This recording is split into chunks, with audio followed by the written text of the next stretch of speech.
other Caucasians to the back. Immediately. Capiche, capiche. Tequila lover, astrology nerd. Demon time sipping on some scissor. Swallowed, beat the ground up, was in the bag, and don't forget the. Please capiche. Cult leader, rain boots and a thong. Boosie, boosie, boosie, all day long. Piss break, happy box, shake your fucking ass. Oops. I forgot. Oh my God, Mac. I forgot. There we go. Yeah!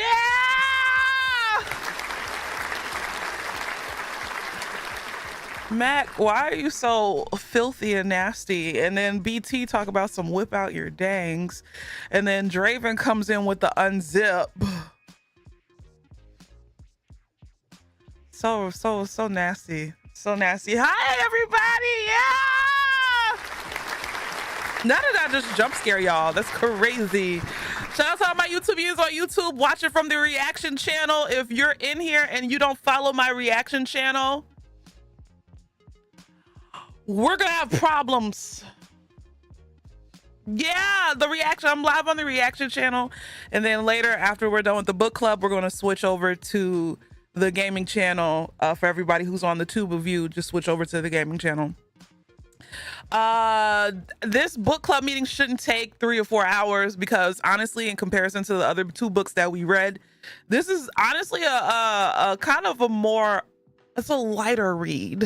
I was about to say more lighter, but you know what I meant. Even though it does have like some serious themes like embedded into the story, for the most part, it was kind of like cool. Like I didn't feel the weight of the world, you know, really like weighing down upon me reading this novel. And shout out to BT for suggesting the book. BT got to be the person who picked the book this month. Good job. Good job, white man. It's one of the few times I'll say that because normally, you know, I wanted to say something else, but you know, you can't say that word. You can't say that word on Twitch. So anyway,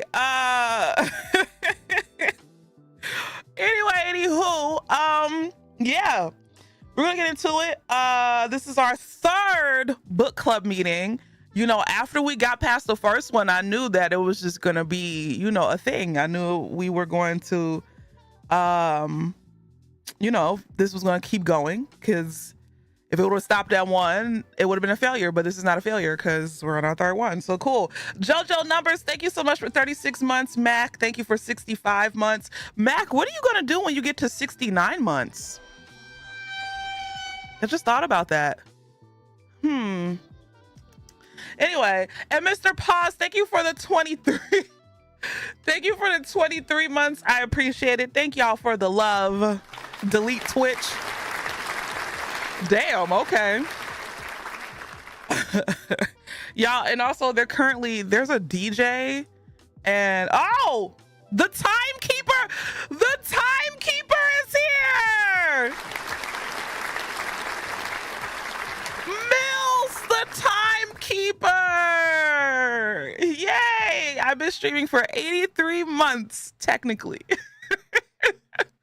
Oh my goodness. What's up, Mills? Thank you so much for 83 months of love and support. I'm 1 more month away from 7 years. It'll be 7 years next month. Jesus Christ.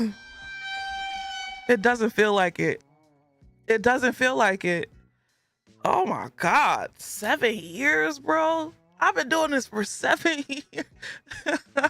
This is the most consistent I've been. Well, yeah.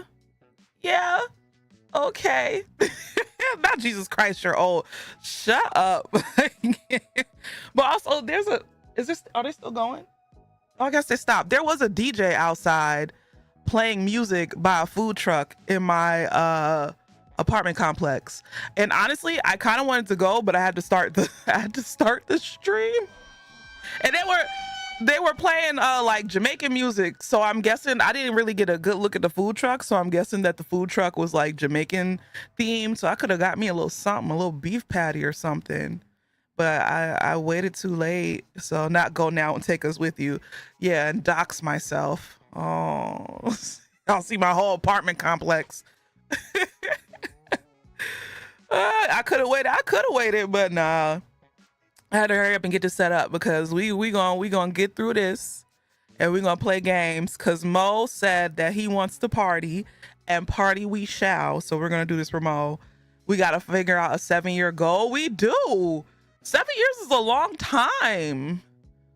Damn. I don't know what to do though. Like, what do you do? I feel like I've done it all. I did a 24-hour stream. What's up, Barbie? What's up, Apples? And it's also, yeah, it's also my birthday month too. Shit. I don't know, man. I gotta think of something. I don't know. Maybe I'll just, get back shots on stream or something. Who knows? Just kidding.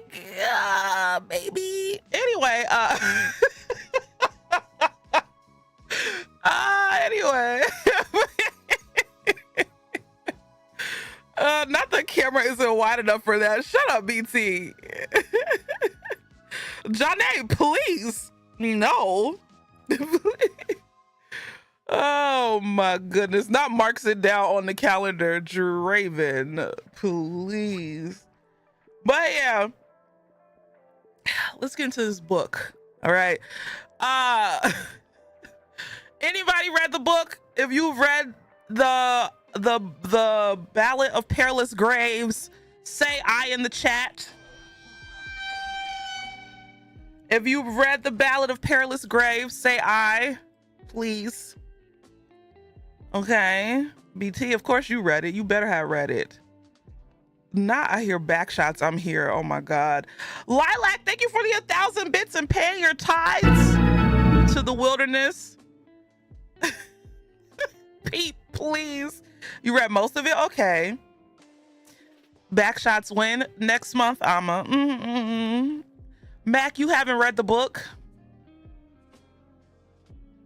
Mac, why have you not read the book? Why aren't you don't play games with me, and then you don't even participate in a book club? Man, you finished it an hour ago, BT, really? Nay, I'm poor. They didn't have it at your library, Ballerine. Don't make me tell on y'all to Crobatson. You know that they're a stickler for people having their library card. So, not on booking my flight. You bought the book, but you didn't read it. Let's see. What's up, Shell? How you doing? I did not read the book, but I'm here. Okay. All right. You're doing an assignment for school, so you have not. You could read. Y'all don't like to read in your spare time? I guess if you're in school, yeah, because if I was in school, I probably wouldn't want to read for fun. I would have been like, book club these nuts, okay? You're working in the corner? You're working the corner. Where's my cut? You been holding out on me? Don't make me have to backhand you, Mac. Okay, where's my cut at? Oh man. Leash Capiche is gonna have to smack him.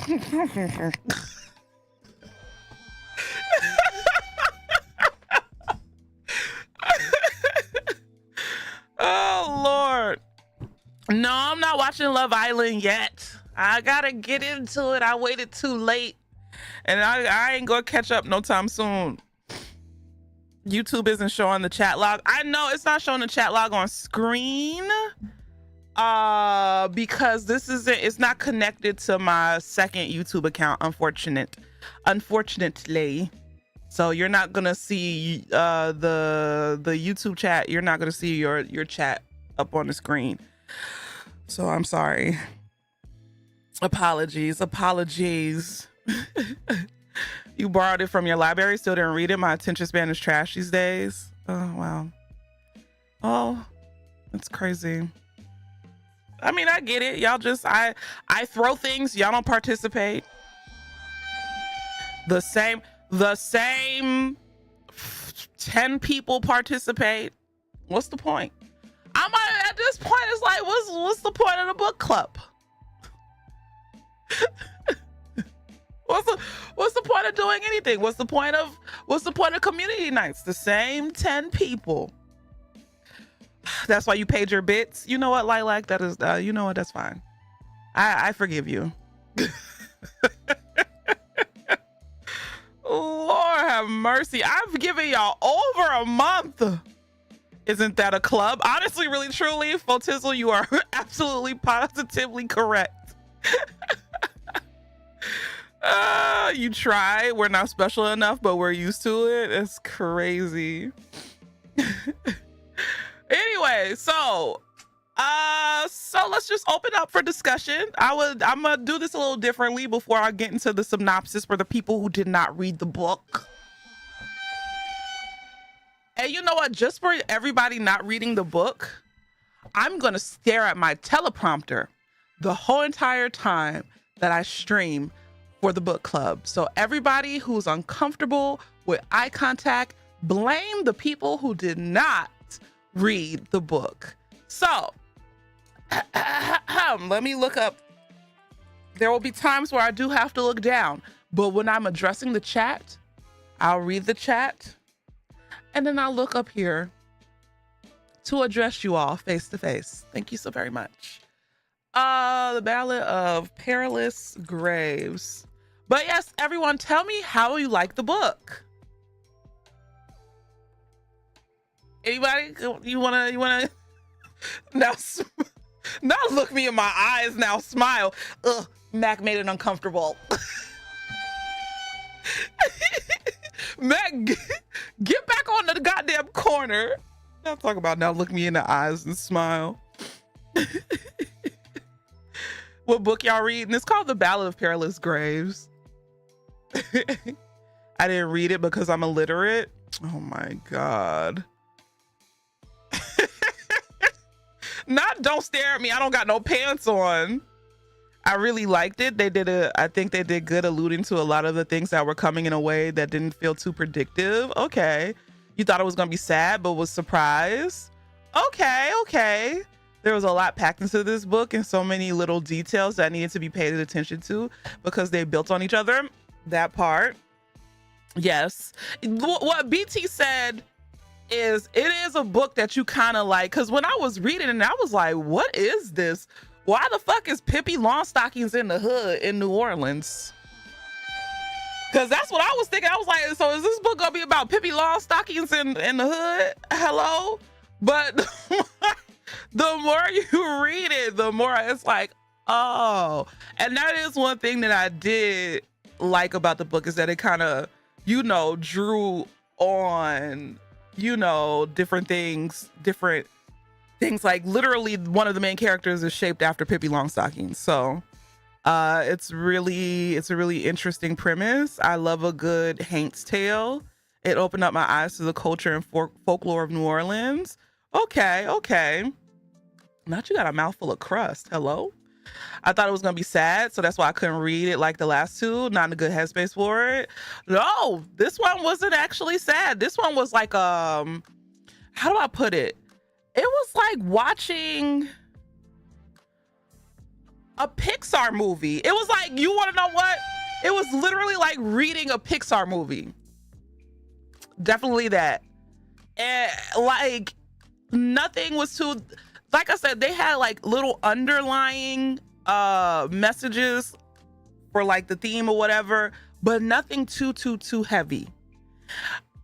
And if I had to equate it to something, if you liked my playthrough of South of Midnight, then you will really love the Ballad of the Perilous Graves. Literally this almost damn near the same thing.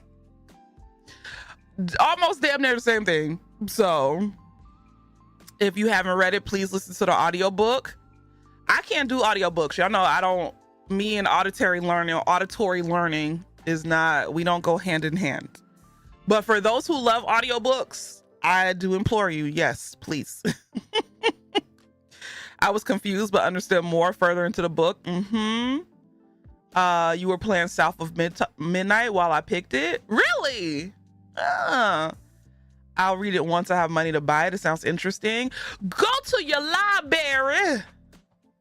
Wait, Beverly, you're not. Well, I mean, y'all got libraries where you at. The beginning felt slow until about halfway through.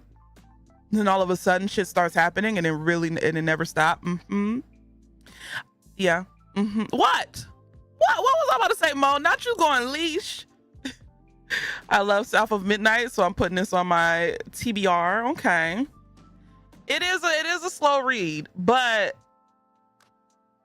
honestly, really, truly, I appreciate it being a slow read in the beginning because you need to know the details in the beginning for things to make sense. Like, it was good world building, you know, and not everybody's a good world builder, even though New Orleans is part of a world that we know. But if you read the book, there's New Orleans and there's NOLA. Yeah, we can say spoilers because this is a book club. So I'm not going to tiptoe around the book for people who didn't read it. The whole point is to discuss.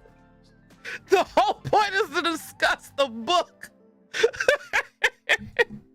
Right? Even if your local library isn't great, they don't carry many non-Hispanic books. Okay. That makes sense, Balverine. Even if your local library isn't great, a lot of larger libraries offer cards to non-residents, usually free for folks under 21 and for a small one-time fee for older. Oh. And the fact that we didn't know that there were multiple worlds the whole time until the end. That part, because I was confused. Because remember when the girl was like the little girl, my favorite character. Oh, we're going to have to get into this. But actually, no, let me ask y'all right now. Who is y'all favorite character? Because my favorite character is the little girl. I was confused about that too, BT, about Casey. This book quite literally took me back to all the times I went to New Orleans. It was astounding how much I was able to envision the places this book referenced. It was such a good read. Oh, yes, Brindy. Brindy was my favorite. Oh, I love Brindy so much. You love Casey and Tis Majestus. Okay.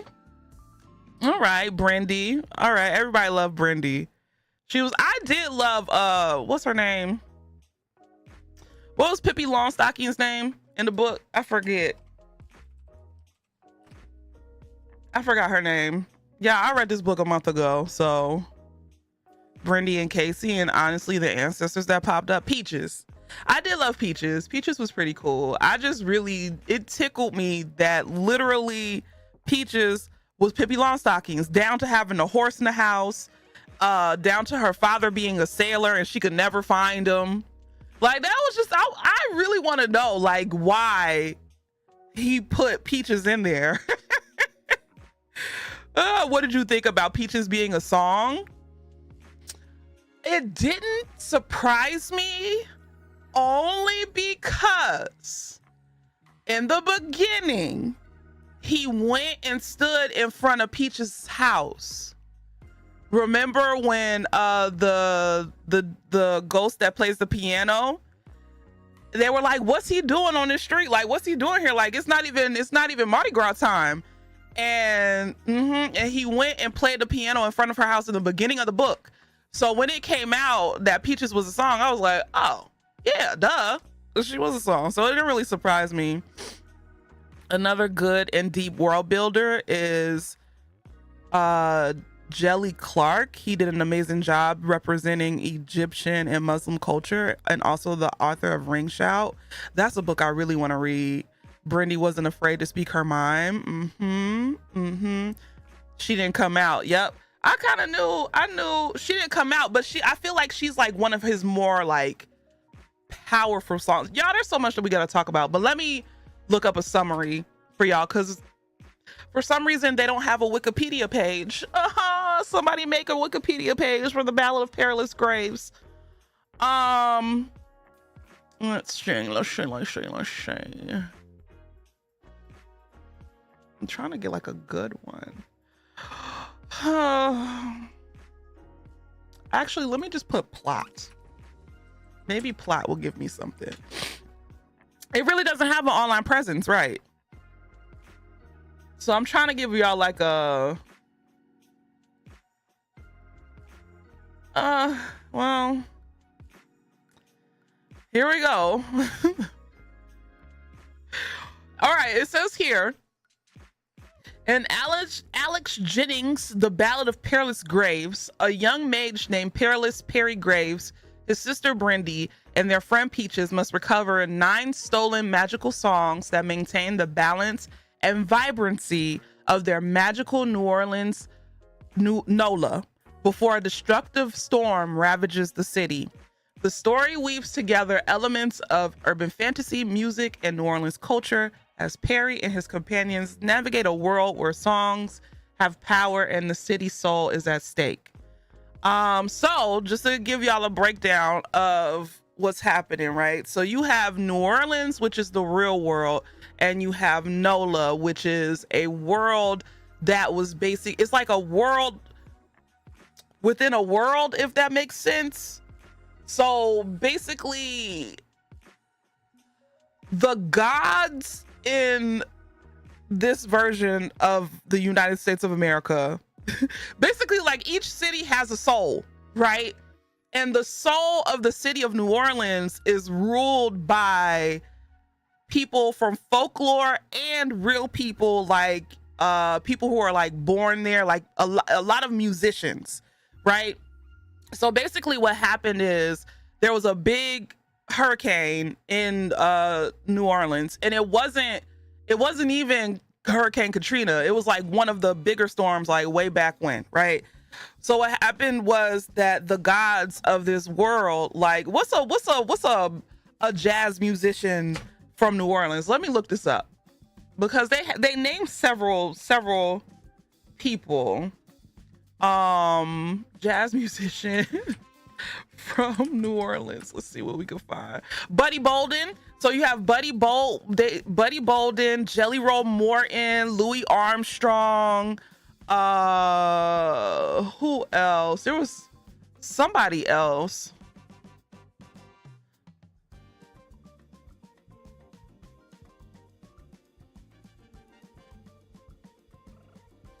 Thank you, Zim, for the 19 months. I appreciate it. Thank you so much for 19 months of love and support. Fats Domino, Professor Longhair, who is based off of, so the professor in the book is based off of Professor Longhair, if I'm not mistaken. That's who they call Fess, or Professor, or the Professor. That was the person who was playing the piano in front of Peach's house. That's who Professor represents. So it's Professor Longhair. So basically, these are the people that are like the gods of the city of NOLA. So they took New Orleans and they made a parallel city to protect everything that is New Orleans. So that means that I mean, apples, you're not wrong. So that means that everybody essentially has a double. So if you're born in New Orleans, in the pocket universe of New Orleans, in NOLA, you have a double. So like, let's say if I lived in New Orleans, there would be the New Orleans leash and there'll be the NOLA leash. And I think it doesn't even matter if you're from the city or not. If you have like a presence that New Orleans latches onto and needs for the city, like if you've made an impact on the city, you get put into the pocket city, right? Because the case, exactly. So I had a hard time accepting the sky trolleys. I kept thinking maybe I'm reading it wrong. Exactly. Same, because I was confused. A sky trolley, they're looking down from the sky trolley. Like, when I tell y'all the city is magical, so they have sky trolleys, they have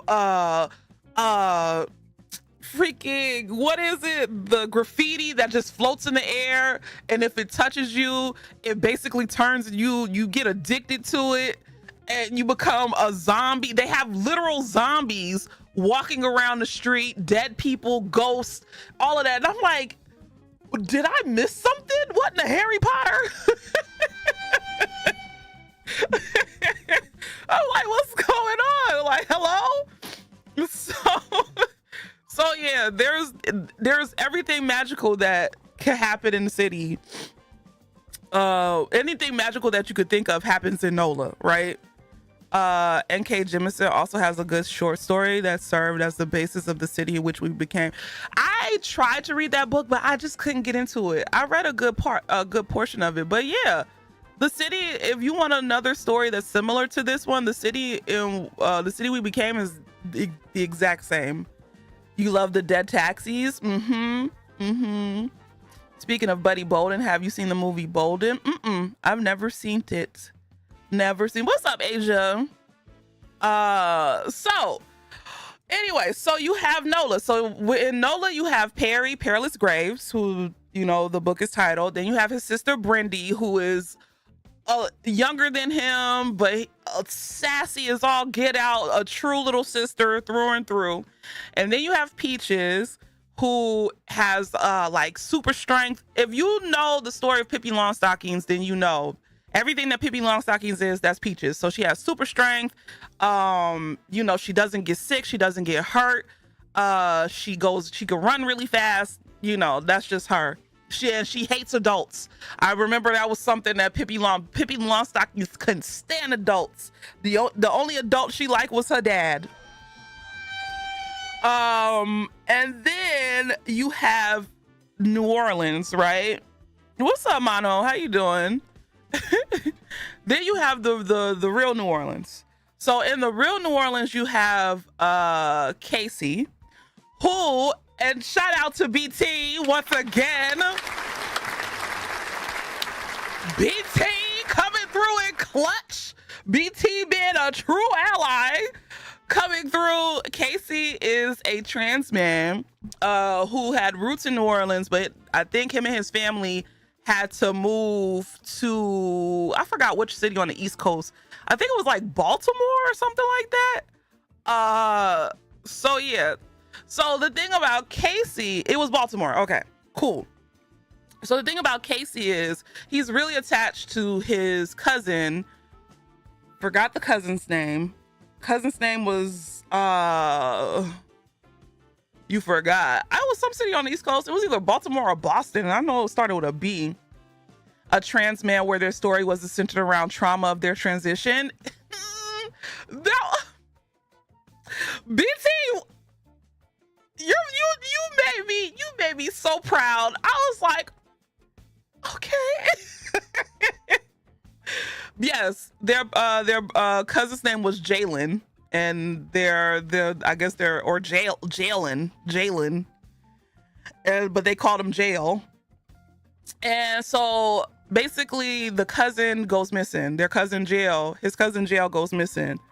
But it's because he moves back to New Orleans, right? And he meets up with his cousin. You know, they're doing all the stuff. And Casey has always had the power to make like drawings come to life. Him and Jalen tag buildings, right? They tag buildings. If you don't know what tagging is, it's putting graffiti on the side of a building.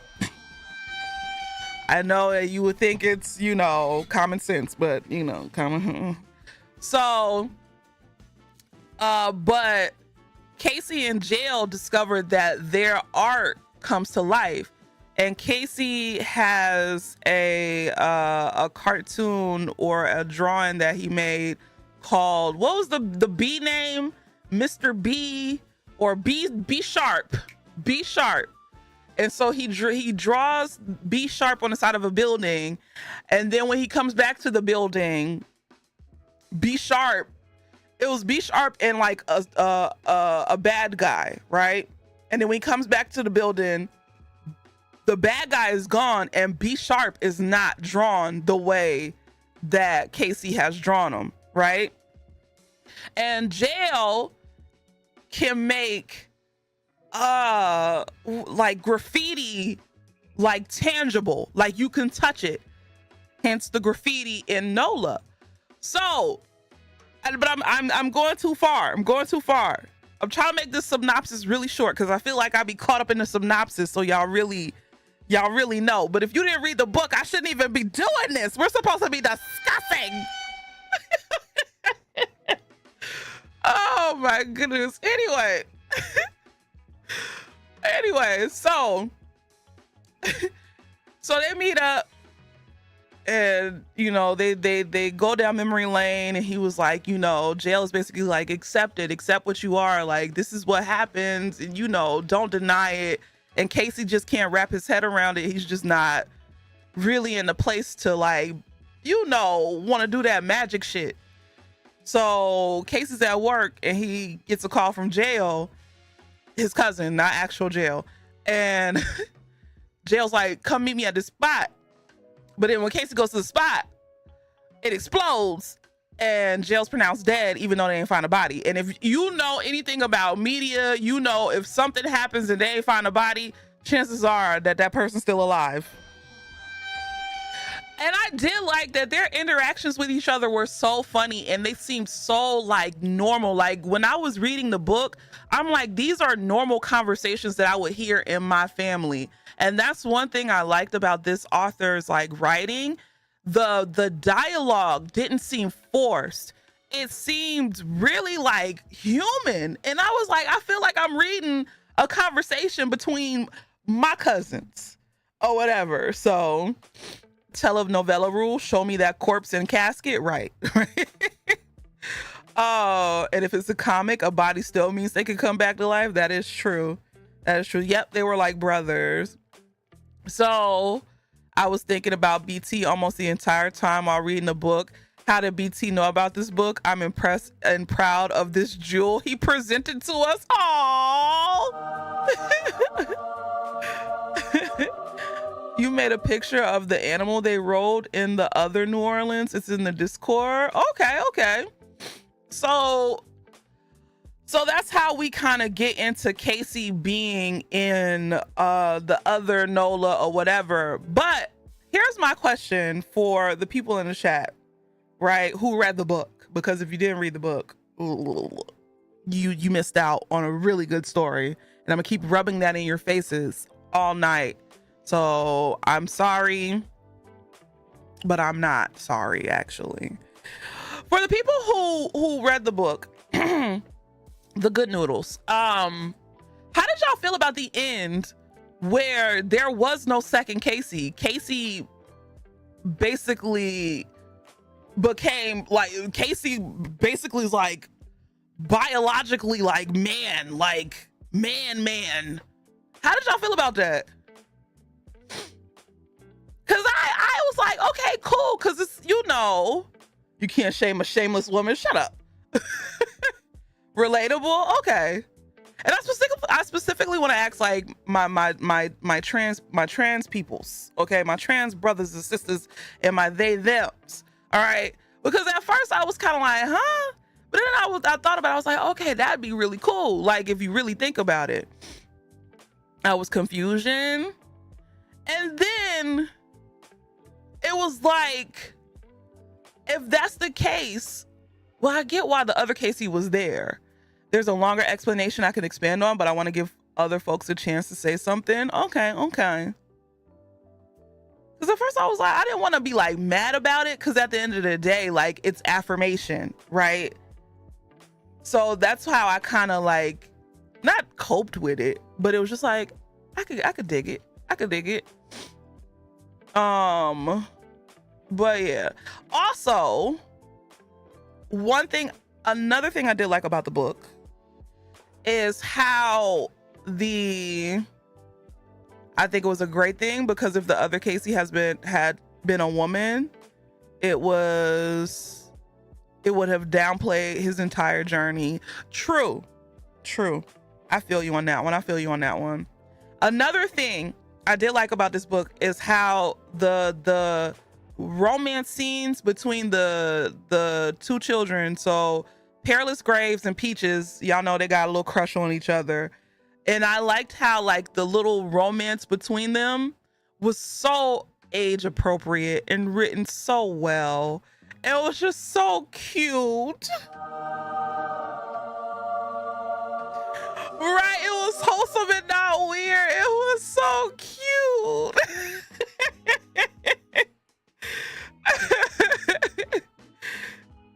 Casey saw his true self as a man. I mean, yeah, that's true.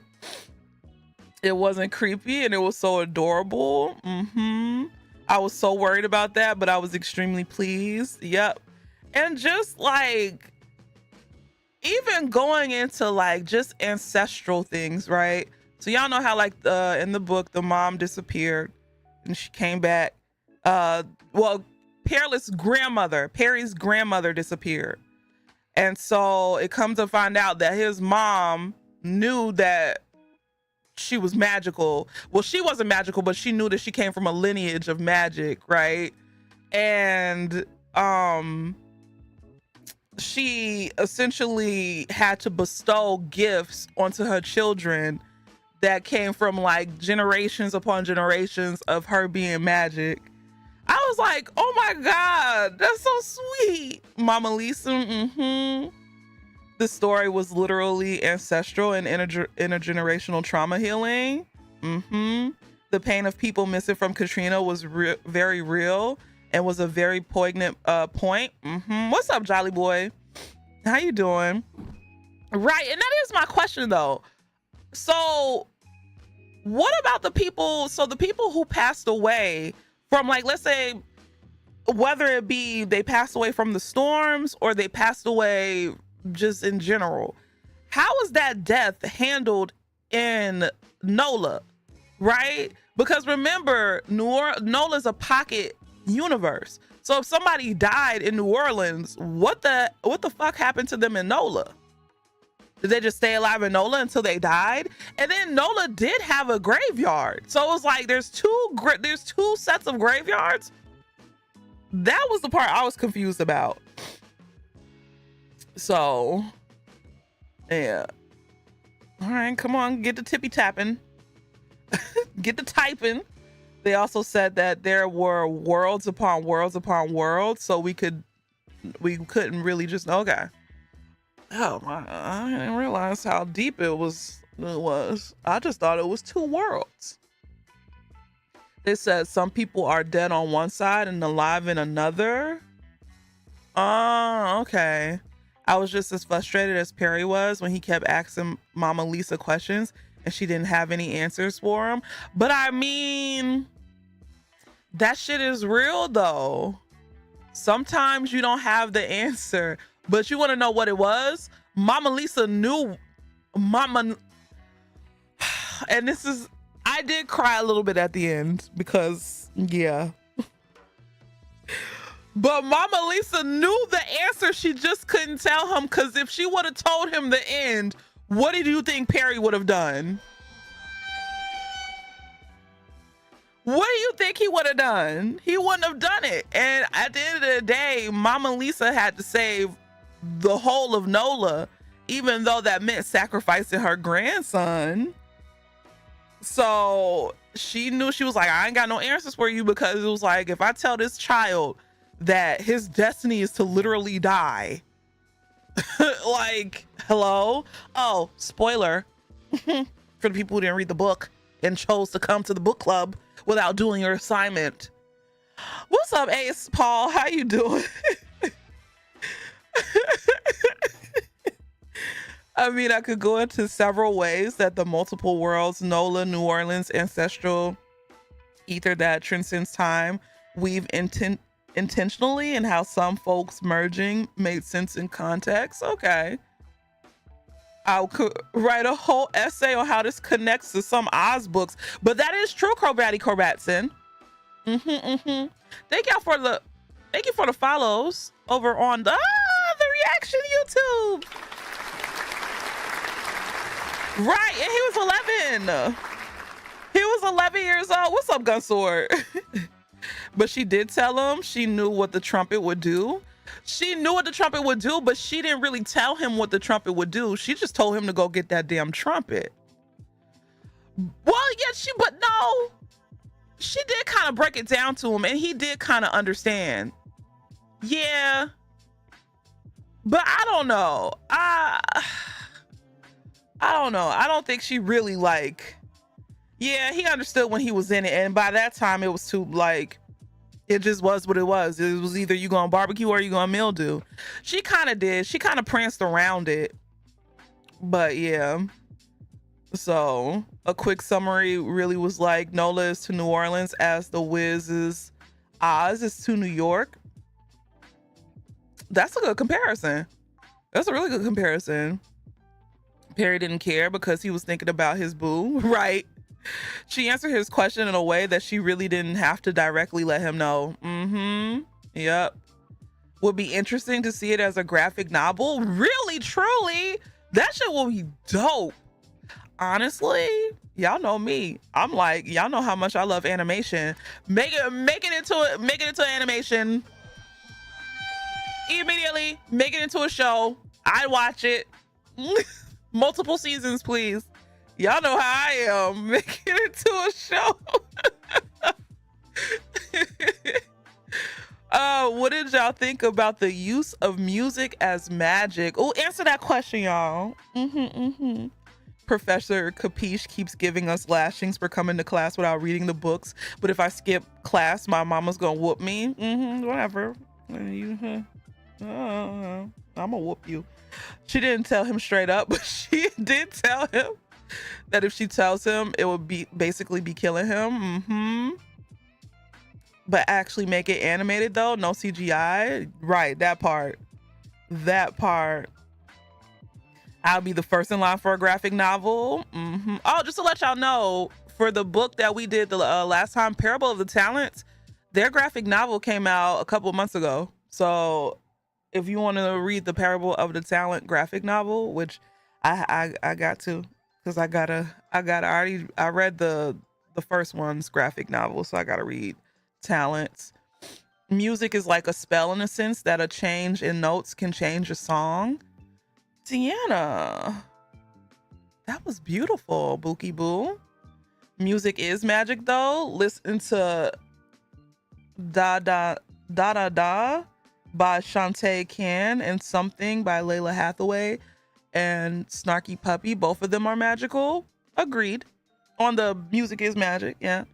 I thought it was interesting how they involved the parents, because normally when a kid goes on an adventure, their parents are out of the picture. The parents being involved in the story was new. You want to know what? That is kind of true. The parents was all up through there. The parents was there side by side with their kids. I did like that. Also, like how music can just be regular blue collar work. Like Perry talking about using a keyboard to unlock locks and be a locksmith. Right. So that's how the world works. The world works. NOLA, the actual magical city, works at like music makes the city. The city can't live. The city can't breathe. The city can't be without music. Everything that's important in that city is done with music, which I thought was just, that was fucking beautiful, bro. Like, just think about it. A just magical world, just full of music and tunes. It was so right for NOLA, right? Using music as magic was the only way for it to be done, especially since it's New Orleans. Yep, the way music can move the heart and soul, I think it was very fitting. And if you've ever been to New Orleans, especially like around a crowded area in New Orleans, there's never not music playing.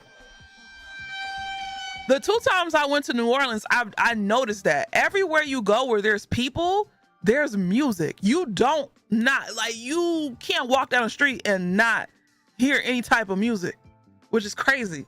But yeah, it makes sense. Music is the heartbeat of New Orleans for real. It really is. It really is. I was just like, I was blown away by that. And then if you really think about it, it was a school full of little black kids doing magic. And that's what was so cute. Like, fuck Harry Potter. Fuck Harry Potter and them. And their author. Okay. Also, look up a lady named Doreen Ketchens. She's a clarinet player out in New Orleans. Ooh, okay.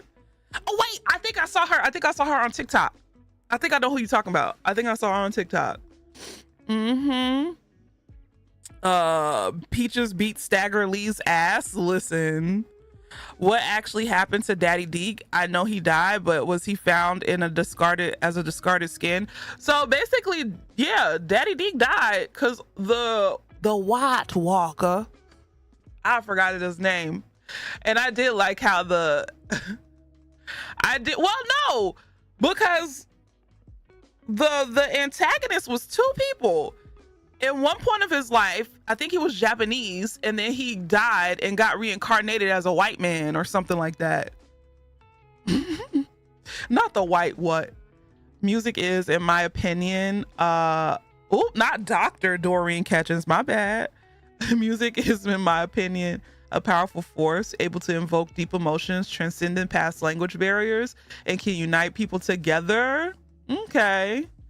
Wait, who was a real person? The person who the antagonist? I'd be so mad. What do you mean I'm getting reincarnated as white? Mr. Larry.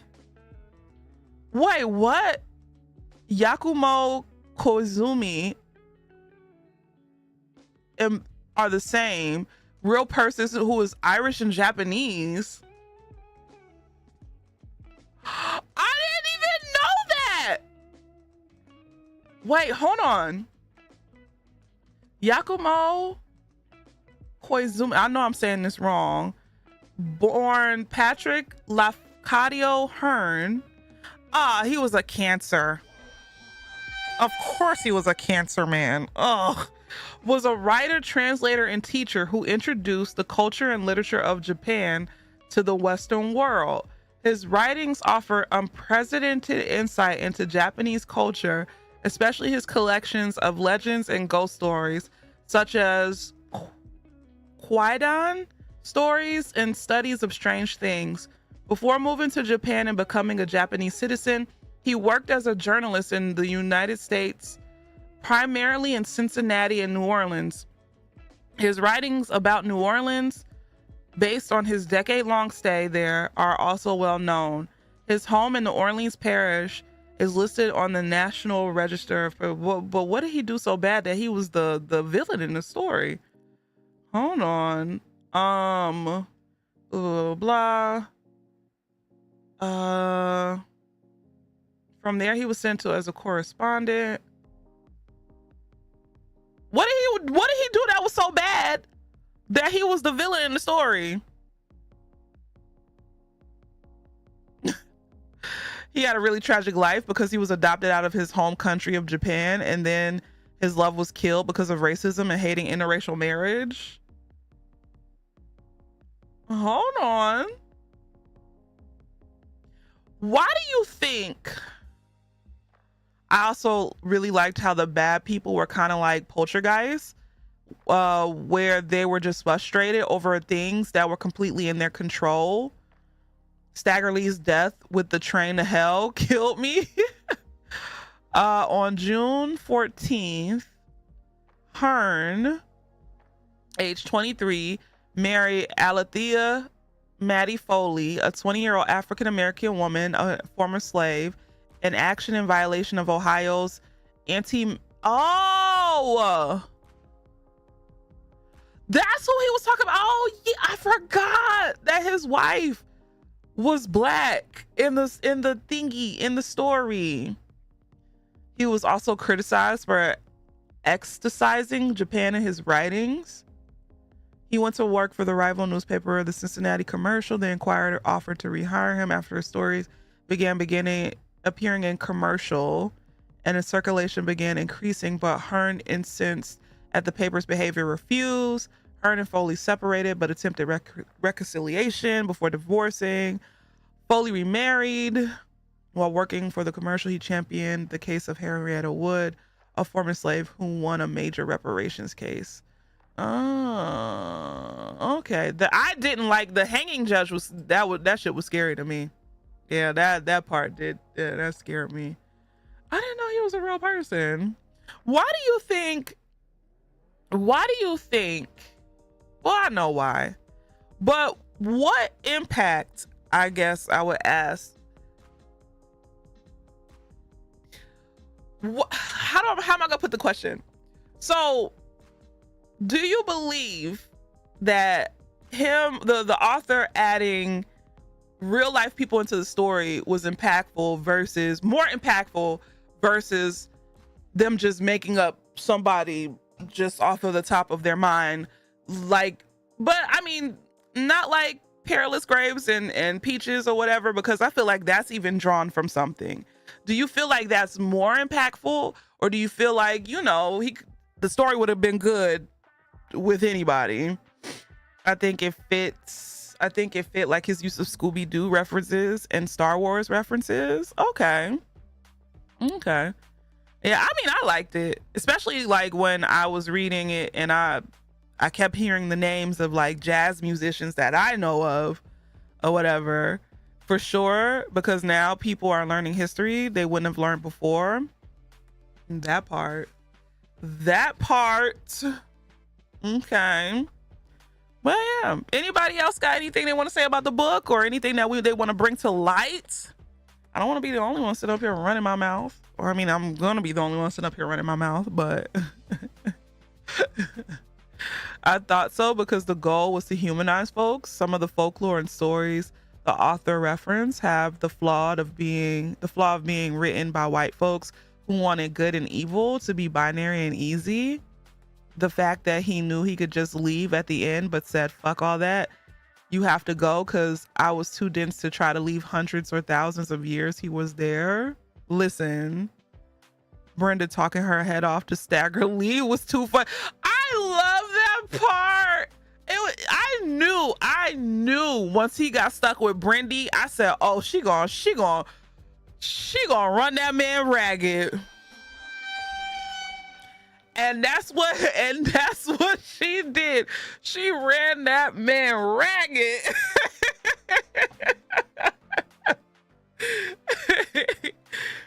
Someone please explain what became of Jalen. So when the explosion happened and Jalen disappeared, he got blew up and sent into NOLA, essentially. And the reason why there was so many of those graffiti things that popped up out of nowhere, that happened when Jalen got sent to NOLA, which is crazy because time is different. Time is different.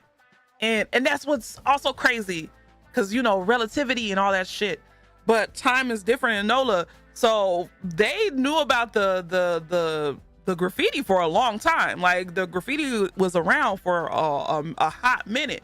But yet, jail went to NOLA, it seemed like not that long ago, So he ends up, so the city, you got to think the city is at this point, the city's a living, breathing thing.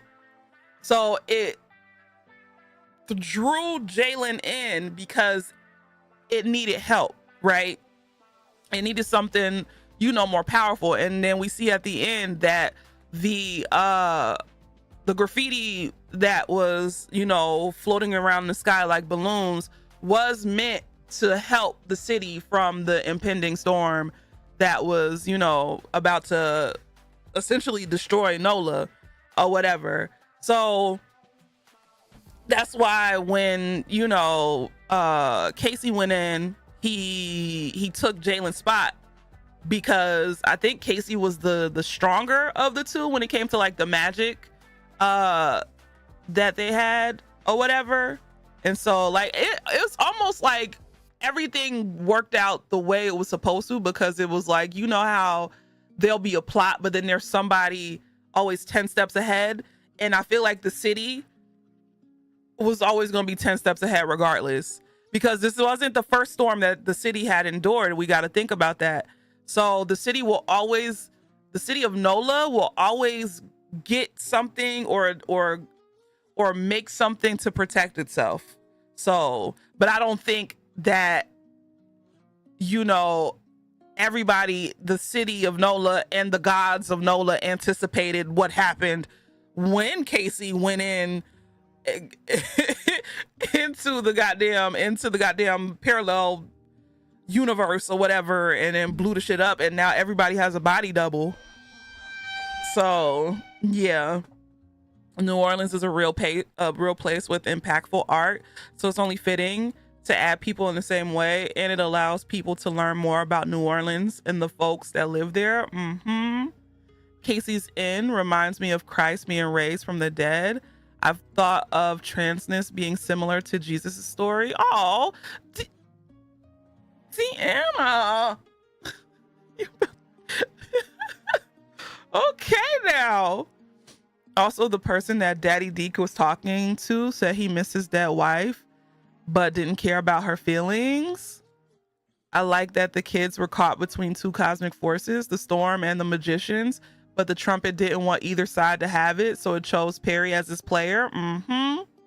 So the merging of folks between multiple worlds can be interpreted in many ways. How people stick with places, the places we impact, parallels to the fantasy stories, Hank culture, moving through grief and loss, coping with storms and natural disasters, intergenerational trauma, and so much more. Okay. But yeah. All right.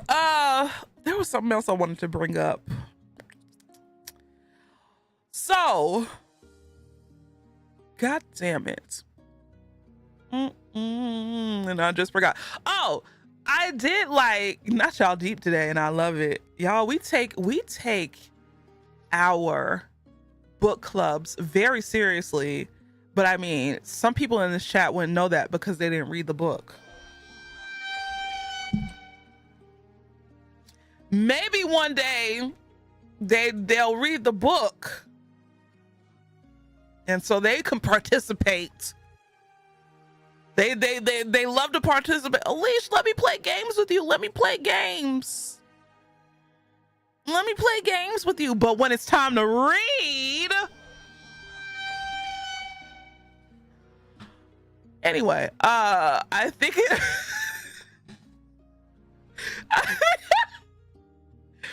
I think it.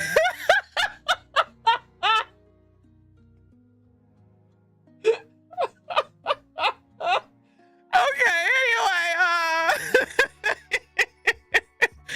I think it draws on Christ-like motifs, but filtering them through African-American folklore, New Orleans culture, and a surreal dreamlike narrative. His journey is less about religious salvation and more about cultural resurrection, rebuilding a broken world through art, memory, and defiance. Oh, okay. Did y'all like Staggerly's redemption arc? I like that he eventually chose evil for evil's sake and not just to appease the storm. When it's time to read, that's when we really play games. Marlokes, please. What's up, December? How you doing? I like your name. I did like it. I like the redemption arc only because it was attached to Brindy and it was cute. But I did like he just owned the fact that he was just bad. I do like that. You know, some people don't need a reason to be evil. And honestly, I wish that we had more villains like that.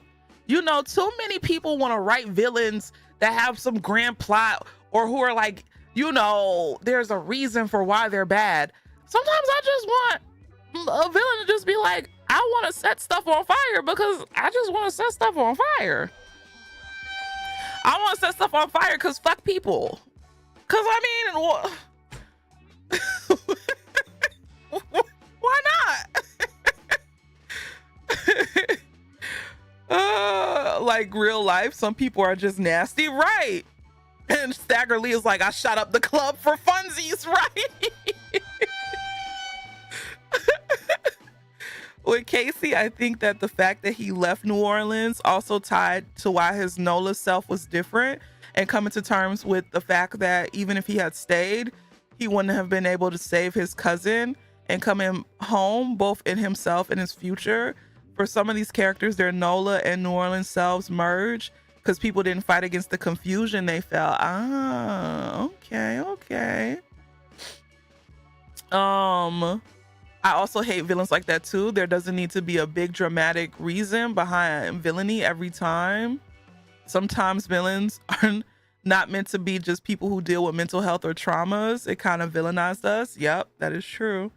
That is true. Also, the Nola Bounce song just ended itself like you think I want to be alive.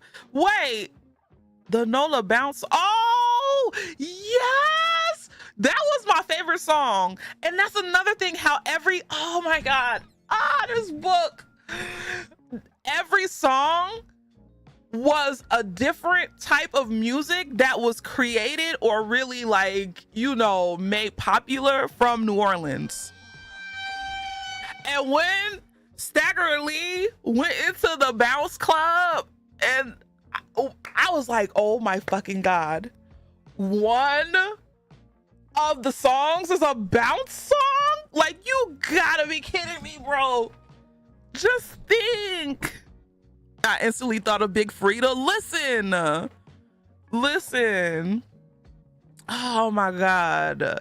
But I also wish I wish we had like a little booklet or something because there's certain songs that I don't even know what genre they were. I want like a little background story of each song. What type of music do y'all think Stagger Lee was? I forgot. Hold on. First of all, Stagger Lee might be a real person. Yeah, Stagger Lee is a real person. Well, damn.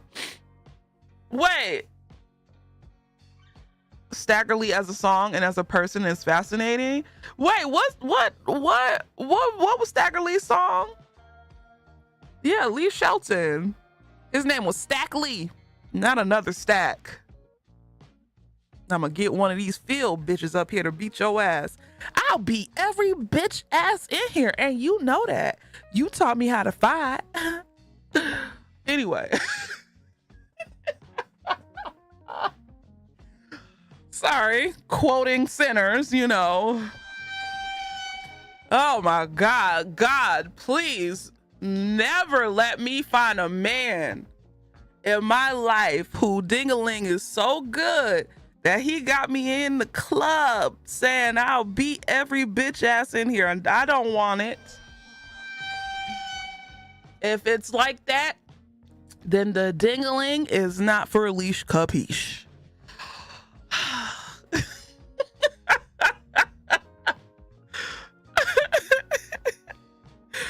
Listen, she said I'll beat every bitch ass in here.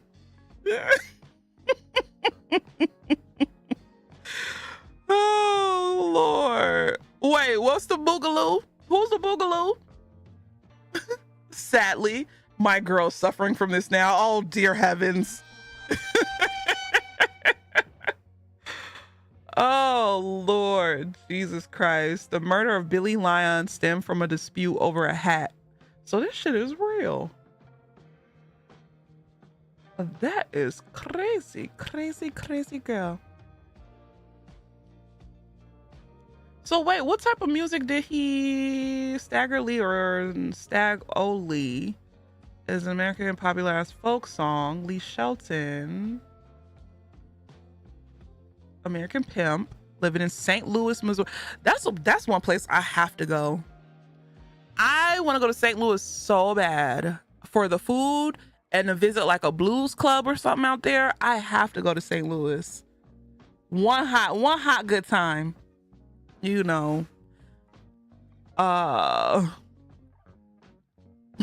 that blessing not be upon you, may it not.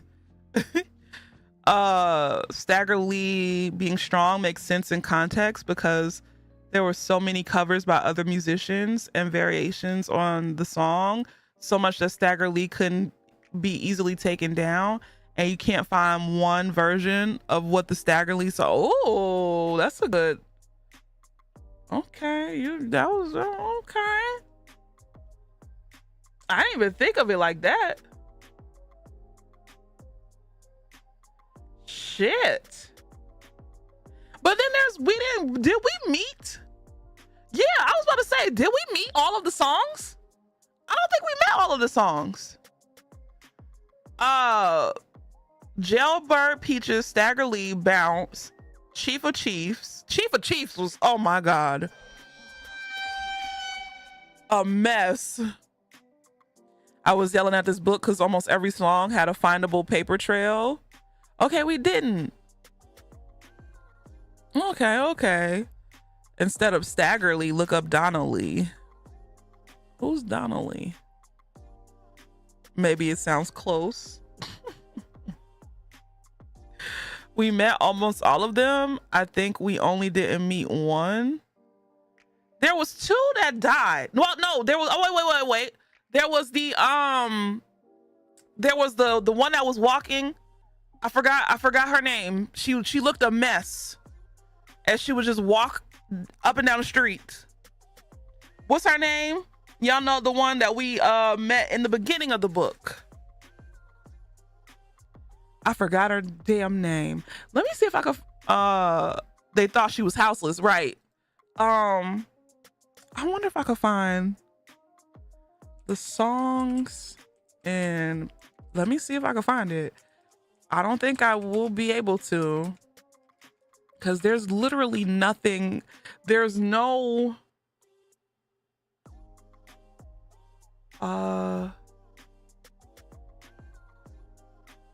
yeah, there's nothing on this book. I know, they don't even have a Wikipedia page. There's nothing on this book. Why? Somebody make a minute mill Wikipedia page. What's up, Malware? How you doing? What's up right now? I love the piano's name, the mess around. That's after a song. They doing the mess around. Everybody's doing the mess around, or whatever it's called. Messy Jessie. I don't remember. That is true. Anybody could create a Wikipedia page. That is true. What's up, Callie Star? I'm not that much of a nerd to make a Wikipedia page. Tipsy Tina didn't. Okay, Tipsy Tina. We did meet Tipsy Tina. The one who went bald head. Who's the one? Okay, wait. Who's the one that was caught making out in a junkyard and then was trying to run away and her wig fell off? Was that Tipsy Tina? I'm trying to think. Not you be leash capiche. Prep and Popper, get out. I should send you to the happy box. Oh my. Oh wait. They created a Spotify playlist. Bald Betty. It was Bald Betty. Yep. So it's Bald Betty, Tipsy Tina. I think it was like walking. Hold up. Oh, he got John Baptiste on here. I love John Baptiste. It was like walking, stomp, or shout or something like that.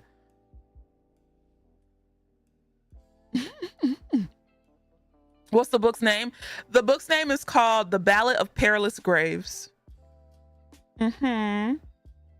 One thing that made my heart swell about the book was that it reminds me of the feeling I get when I listen to music and I feel the overwhelming urge to paint. Oh, you paint, Mo? Okay, now my baby daddy being artsy. Artsy fartsy. All right now, hold on. Let me find my little list of questions here. Give me 1 second. There was one question I wanted to ask. Is this it? Okay. If you could visit the world of the novel, what aspect of it would you be most interested in?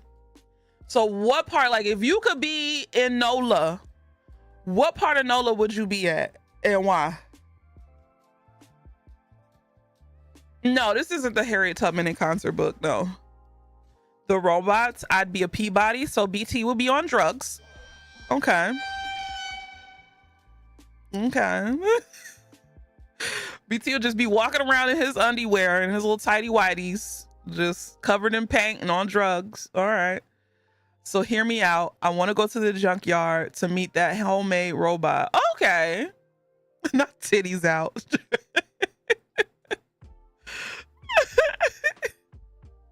I think I would want to definitely get on the sky trolleys. I would get on the sky trolleys and I would go to that restaurant that's in a tree. Yeah, that the two Caseys met at. I would definitely go there. So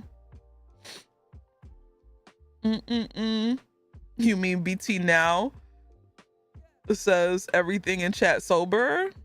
BT's not as fun as he used to be. Y'all didn't meet BT back when he was out of this world. Okay, he's actually a more calm now. I want to see the UFO bar where the giant prawns are. I don't mind heights as long as I'm like in a compact something, you know. When will I play Date Everything again? I don't know. I have no idea. Homemade robot in the junkyard was a parallel to the Tin Man in The Wiz, and TikTok a robot in the Oz series. I want to see where they ended up when they got in that bag. I think where Peaches was talking out of Perry's body. Oh, so it's in that like little, not the dreamlike world, but I know what you're talking about. I want to go to the restaurant where the King song was. I want to go to that underwater restaurant too, where the catfish took Perry to go find Jailbird. BT, don't ever tell me clickety clack get in my sack. I'm gonna time you out. I don't ever want to hear you. I don't ever want to see you type those words. Clickety clack get in my sack. Yuck. I'm gonna sew them shut.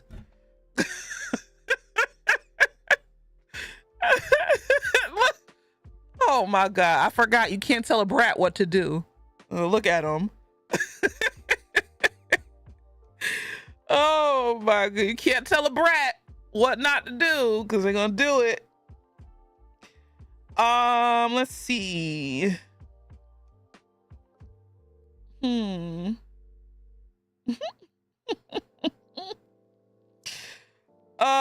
blah, blah, blah. Hold on, I'm finding questions that we haven't already discussed. I'm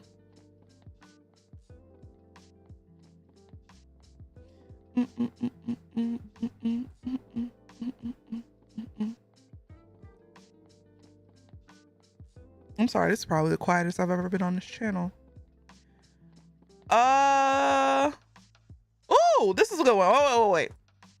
If you could ask the author one question about this book, what would you ask them and why? I would ask for a little something, like a little short story about the gods of this world and Professor, like the people that have powers, how they all talk about the council. I want to know more about the council. God damn it. I want to know what they're doing. And I want to know about all of the songs in their background and what they do when they're not in Professor's, his piano. Yeah, I want to know about the deities. Is he writing a sequel? Because that ending, listen, better be writing a sequel. Cliffhanger. But you want to know what? I felt like the ending should have just been, because I feel like it would, in my opinion, it would have been more impactful if the ending ended at Perry blowing the trumpet and essentially dying. So when, at the end, he sees himself on the stage and then himself sees him in the crowd. So basically Perry's on the stage blowing the trumpet And in the crowd, he sees his mom, his dad, Peaches, his sister, his grandma, his grandpa, everybody. But he also sees like himself. And then himself sees him, and then he falls on the floor and collapses, and everybody grabs his body. So I'm guessing that was his ghost seeing him. I'm sorry, my neighbor has an obnoxiously loud car. We got new neighbors. Ugh. And so everybody grabs his party and essentially have a second line, a funeral, because you know it is New Orleans or whatever. I feel like it should have just ended there and just tugged on our heartstrings. So yeah. Who was that white man at the end? Because if he was God, boo. But if he was the storm, fair. I got a little teary-eyed when Peaches was in his head helping him sing at the end. I know. Y'all understand why Perry lived?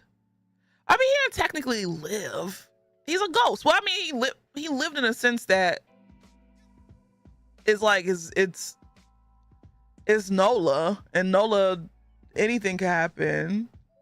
I don't think it was God. I thought they were evil. I don't even remember a white man at the end. Oh, I know who you're talking about. Yeah. I know what you're talking about. The origin of the 9 weapons. That, and I want to know, first of all, we only know about the trumpet, right? What the hell are the other 9 weapons?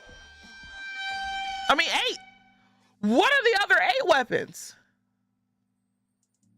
I need to know more. I need this author to write a second book, because I need to know. Oh my God. It's so much. I would like to know the inspiration of the story. Like, I need to know how Katrina impacted him. Oh, okay. The rock, the sack, the trumpet. Someone DM the author. Wasn't one a staff? I don't remember. We don't know about all of the weapons. I do not remember. I read this book a month ago because I read it on time. Mind you, we pushed. Am I going to shame everybody again? Yes. We pushed this back 3 times. And there's still people in here who didn't read the book. Anyway, I mean, it's meant to be an intergenerational story that also ties to the folklore of enslaved folks who become mermaids. So much Black and indigenous culture in this. A question is, Bob Betty shares an origin? Is Bob Betty Shears an origin weapon? Probably the sax, clarinet, trombone, drum, cymbals, dance. Probably. Leash, say it one more time. I'm gonna keep saying it because you want to know why? You want to know why I keep saying this? Because first of all, between everybody in this community, right? But between like myself and a lot of my mods and stuff like that, we like this to feel like a for real community. It's not just about me sitting up here yapping, even though I know that's why y'all come here for the most part. But when we do stuff like this, it's for people to freaking participate.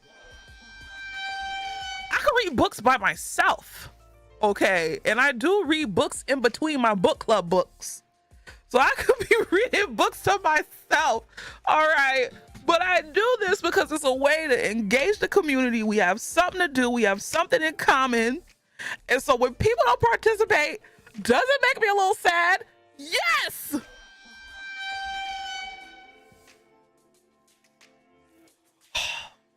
And I understand, well, at least I'm in school. Yeah, I get it.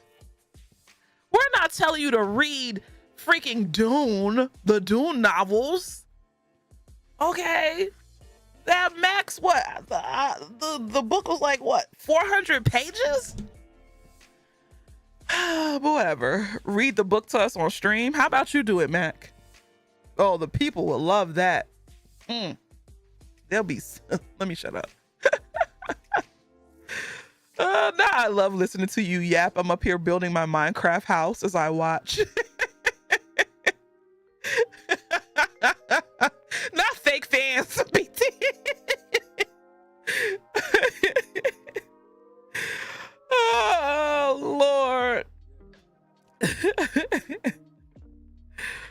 Lord, bills and grades are kicky or behind. Listen, I understand.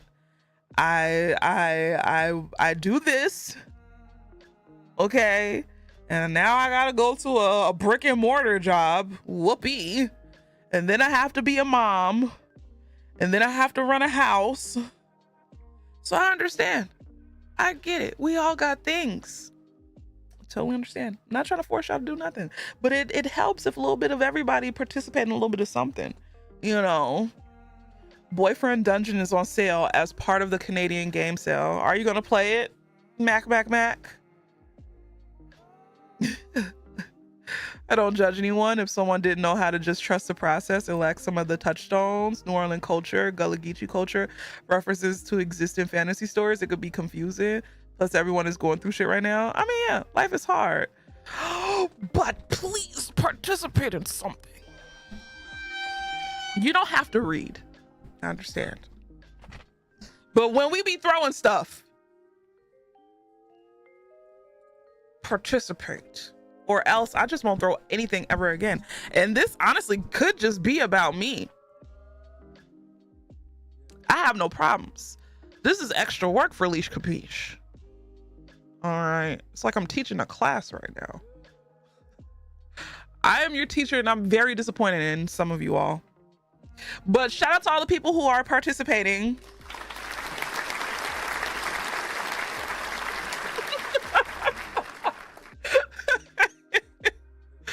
I feel like Leisha's my RA that keeps knocking on my door to get me to go to socials. Oh God, well not what is my reward? I'm a transfer student, I just got here. Your excuse, Ed, your excuse this one time. But yeah, no, for real, me and Mo, like Mo, he'll suggest me to read a book, I'll read it, and then we'll be like talking about it in our little group chat or whatever. I be reading books on the side. I be doing the book club books because I'm like, oh, this would be something fun. I don't know. Maybe I should find something else. But no, this book club ain't going away because I've already invested too much time. So we'll be doing book club again. And yes, this book was meant to be a fun, cutesy story. It wasn't meant to be. And BT, you did that. Shout out once again, okay, to our great white. I'm sorry. Shout out once again.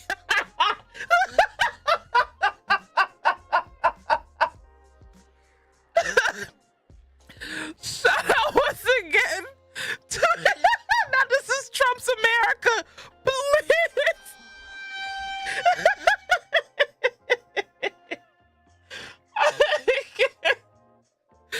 Oh my God.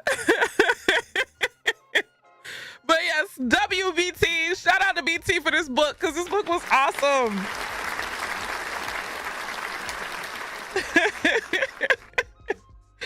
Oh God. Is there anything else anybody wants to, hold on, I'm trying to make sure I have any other questions. I did write down a couple, so I'm trying to find the ones that we didn't talk about. Not B Grand Wizard. Can't. Flashbacks to when Leash recommended Tinder is the Flesh to me and I threw my book at the ending. Listen, Tinder is the Flesh pissed me off so bad, but oh, I don't want to spoil it because that's not a part of the book club.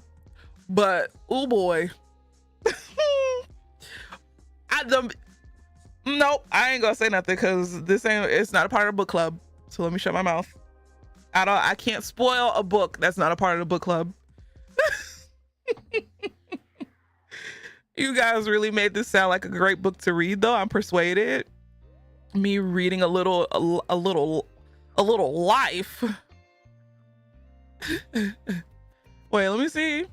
Oh, Crobatson, I know exactly what you're talking about. And do you think, Crobatson, that maybe, just maybe, that's where the author got part of his inspiration for Peabody's from? Because if you think about it, the author pulls from a lot of other media. So the scene that Crobatty is talking about is if you've ever watched The Wiz, you remember where Dorothy, not the Wizard of Oz, but the black one, where Dorothy first gets to the to Oz and she meets Miss One, but when she gets there, there's people like stuck in a wall.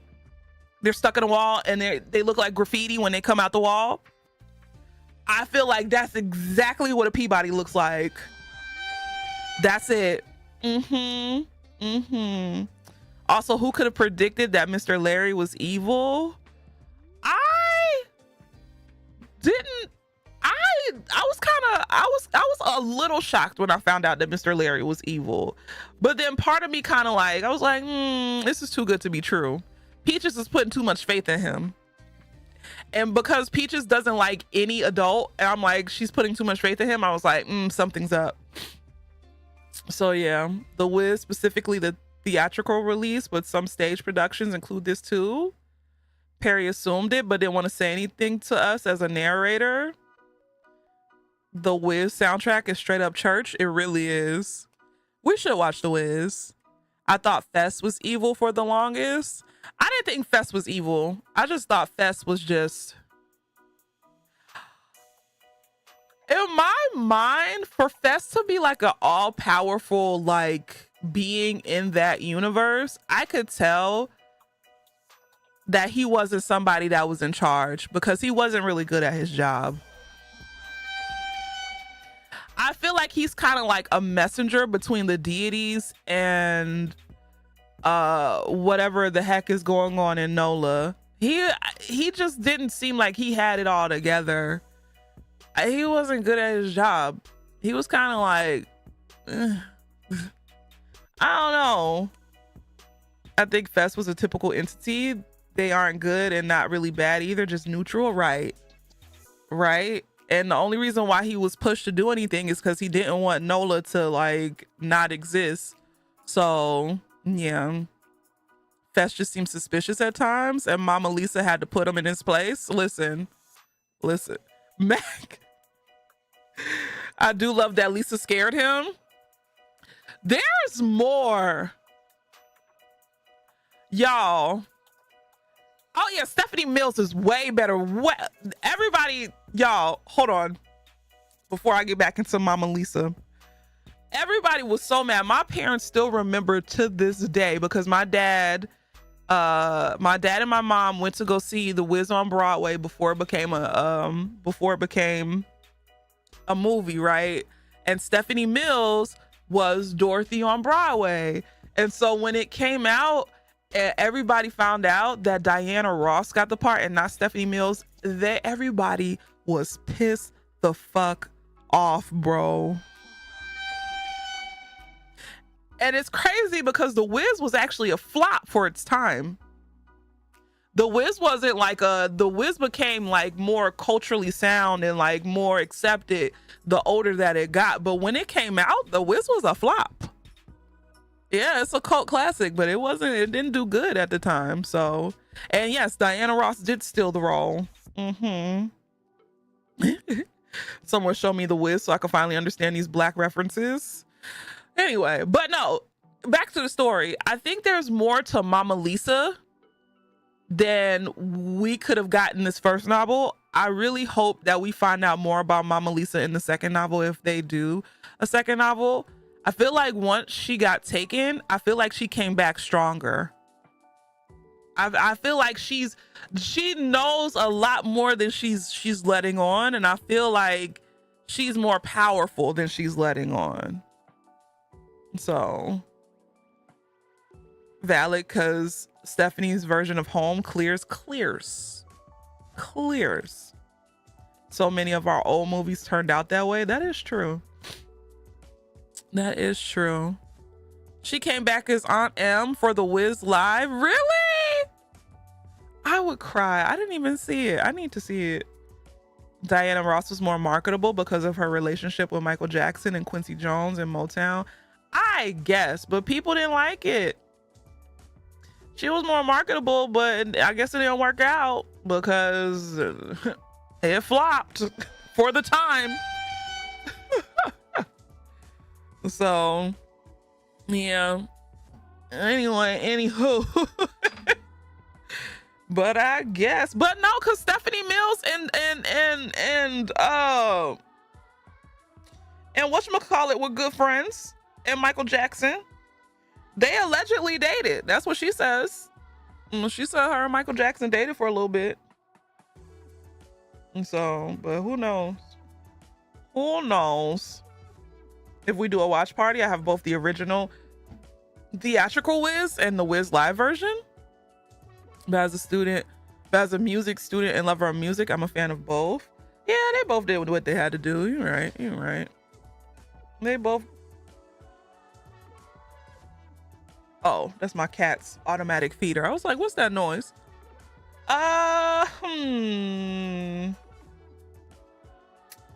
Let's see. What's a good closing question before we do the raffle to see who gets to pick the next book? Okay, so here's the rules going forward. If you pick the book, you can't get into the raffle until after like what, 2 or 3 times. You have to wait until like 2 or 3 times after you picked.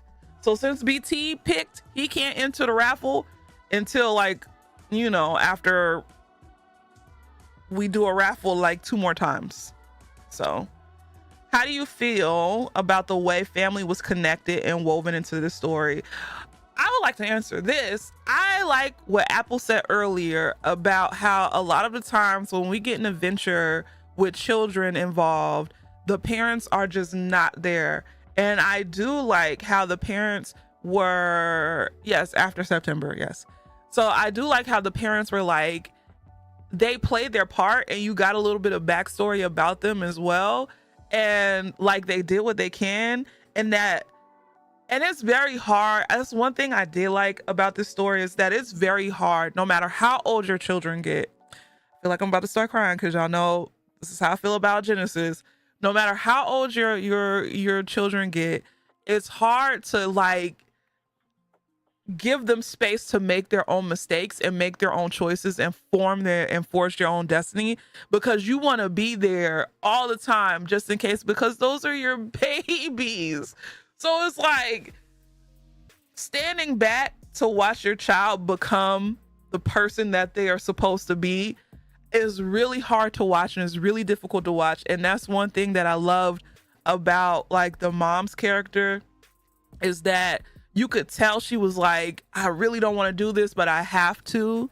And that kind of resonated with me, because it's like, like you get, like with me and Genesis, like you're getting older now. Like, I really don't want to give you like more space, but I have to, because you know, you have to learn and grow without me. You got to make your own mistakes. You got to do whatever it is that you need to do. And it's just so hard to watch your babies grow up.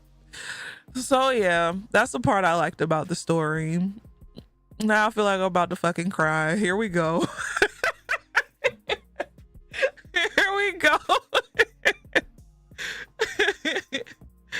The way adults in general subverted a lot of fantasy story tropes for kids. That's what my mom told me when she started getting in, when you started getting into your 20s. Oh, shut up, BT. No, God. I should take a shot, right? Even though we aren't sending your folks on these massive quests, that feeling of passing the torch of the pain of your family and people have been through. Nah, I can't come back and she's crying. Shut up. As a mother, I could never be strong enough about having the weight of such a responsibility fall on them. I know that must have killed the mom inside. Listen, if it was up to me and I had to choose between my city and my baby, oh, we all about to go. Fuck Nola.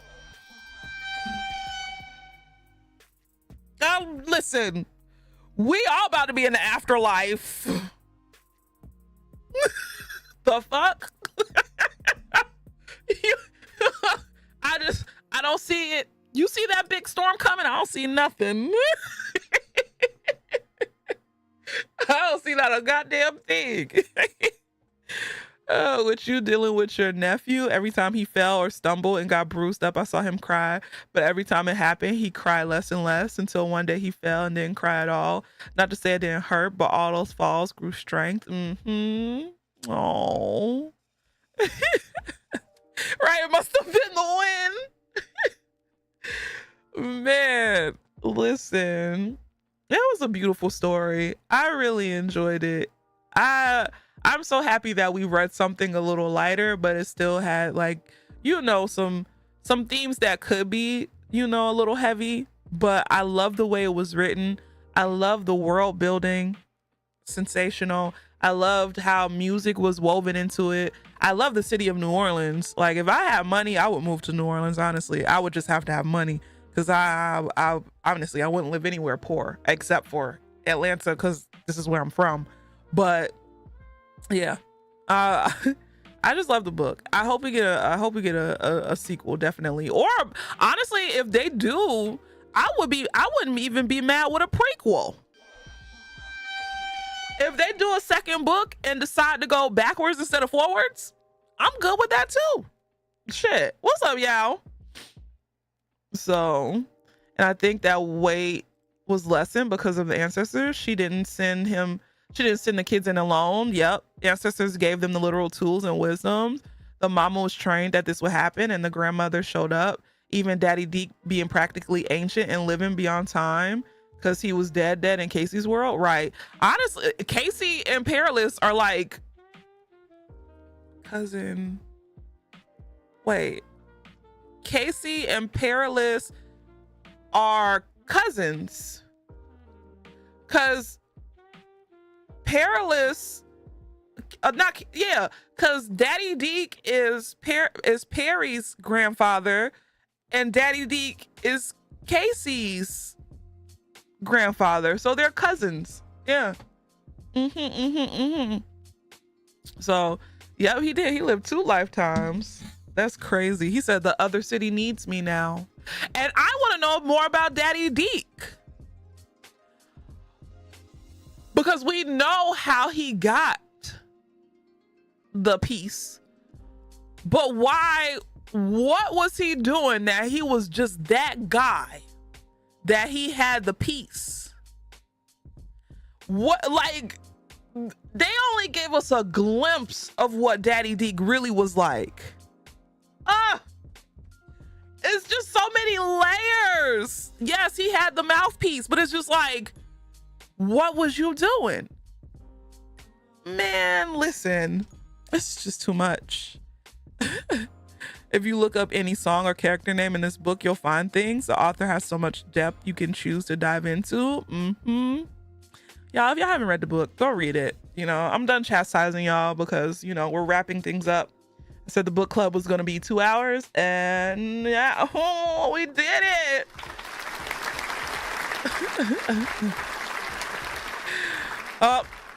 Leash capiche. Even if not all of us come and participate, a book club, in a book club, it can also serve the purpose of inspiring, convincing people to read. I think, Allie, I think something difficult could be useful. I think something difficult but useful could be coming up with questions, talking points for non-readers to engage in the club, but I understand why that isn't appealing, since it's extra work and no guarantee of participation. The only thing is what you said. Because if I do the work and I'll be like, okay, how do y'all feel about this? And then I'll be like, non-readers, how do you feel about this? At the end of the day, you would still need some sort of knowledge of the book to kind of answer certain questions. But then there's certain things that we talk about that you could, like, okay, so how, essentially, if you didn't read the book, right, but yet you want to participate in the conversation. Y'all know how we were talking about, Crowbatty did a wonderful closing question about like family or whatever, and I chimed in with, how I feel being a mom and watching my daughter grow. And I don't think I don't think that Keys read the book, but Keys gave a wonderful description on, you know, his nephew. I don't think Keys read the book, and Keys has been conversing in here nonstop. So that, I mean, you can answer any of the questions, y'all. Just Keys has literally told us about different people who play jazz, different musicians, different songs, or whatever. We done talked about The Wiz. You can join in on the conversation without having to know the book, but there are certain things that, you know, you kind of have to read the book to know. So I'm just saying, you know, I don't want to do the work of writing other questions. Y'all be typing away. You see I would, but I'm gaming. Shut up, Draven.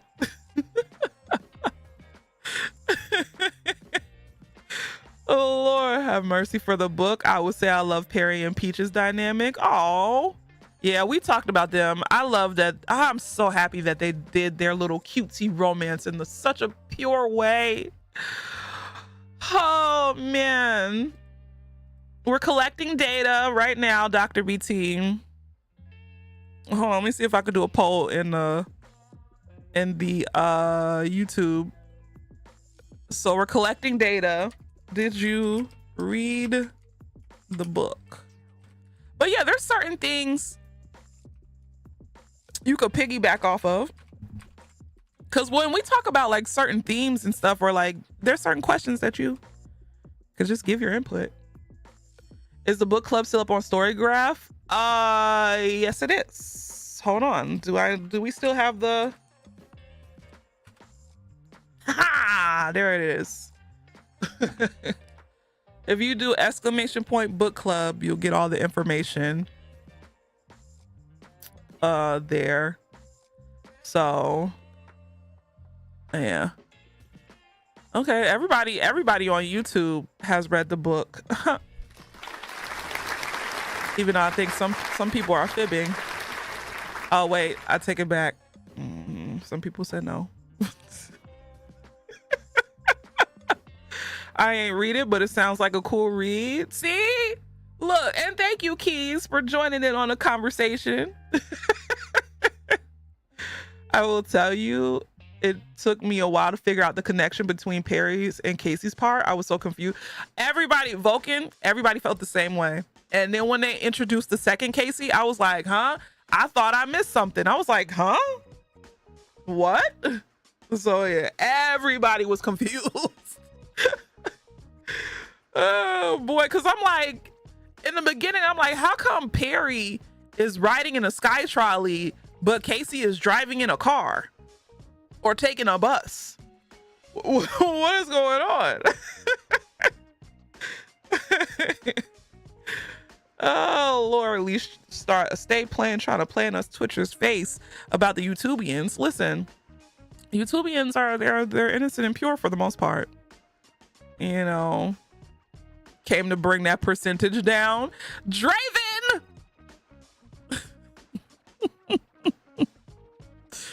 Y'all are so stank. Damn.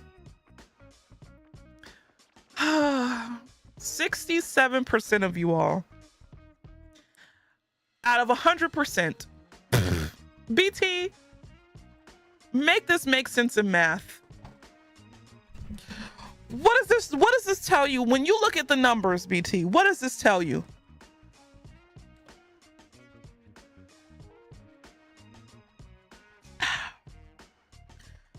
In baseball, a point, 330 is good. Don't use percentages with such a small scale study. I guess. When I look at the numbers, you want to know what I think, or you want to know how I feel? Disappointed. Just saying. So it tells me that we had 10 people read the book on Twitch and 4 read it on YouTube. That's 15, including you. And how many people are in the streams? On YouTube, there are 29 people on the reaction channel, right? On Twitch, how many people? I don't look at my Twitch number. How many people are in here? But would you enjoy a 220-person group discussion? You want to know what? No, you right. You right.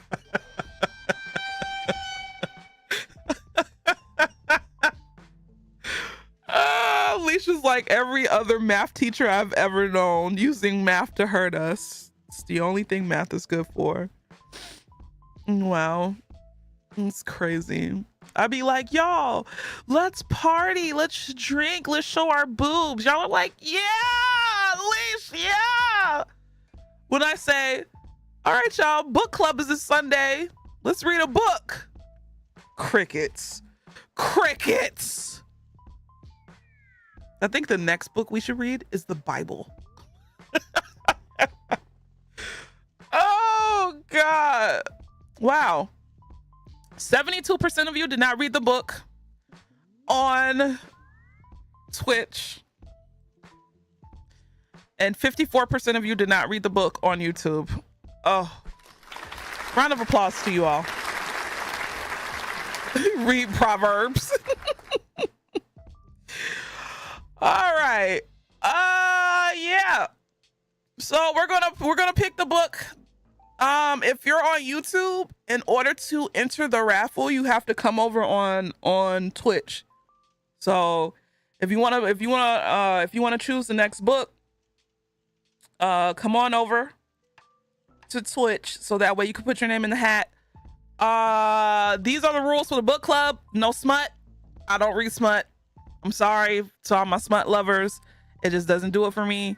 And at the end of the day, yes, this is our book club. But if I'm the one who gonna jibber jabber and host it, I get to make some rules. And one of my rules is no smut. Okay, thank you. You can do nonfiction, you could do fiction. It doesn't really matter the genre. Not really a picky on the genre. I think the only genre I don't like is like, honestly, I don't care. Pick what you want, just no smut. And if you pick smut, and I see a smut, and I read the book in the smut, I might just ban you. Because we take this book club very seriously, okay? And I know we like to hee hee ha ha in this community, but I'm entrusting you all to make good, wonderful decisions, okay? And so let's make good, wonderful decisions. As you clearly see, Dr. BT is my number one troll. My number one troll. Out of all of the trolls that I have in this community, he's my number one. But yet, he gave us a wonderful book to read this month. Okay, this go round. So I want everybody to tap into their BT, but be the good BT, not the bad BT. No Quan Mills, no nothing crazy, y'all. Just try to keep it, you know, no Chuck Tingle, no Quan Mills, no smut. And if you, I'm gonna say this right now. Sit up. If you suggest a book and you don't participate in the book club, I'm trying to decide if I want to ban you or time you out, or just ignore your name every time it pops up on screen. I think that would probably be better because it'll probably make people go crazy every time they type something on the screen. I'll just ignore it. I think that's what I'll do. Just like you ignore the book club, I might just ignore your name. Yeah. So do it if you wanna. If you suggest a book, you have to read the book. If you do not read the book, I will never entrust you with anything ever again.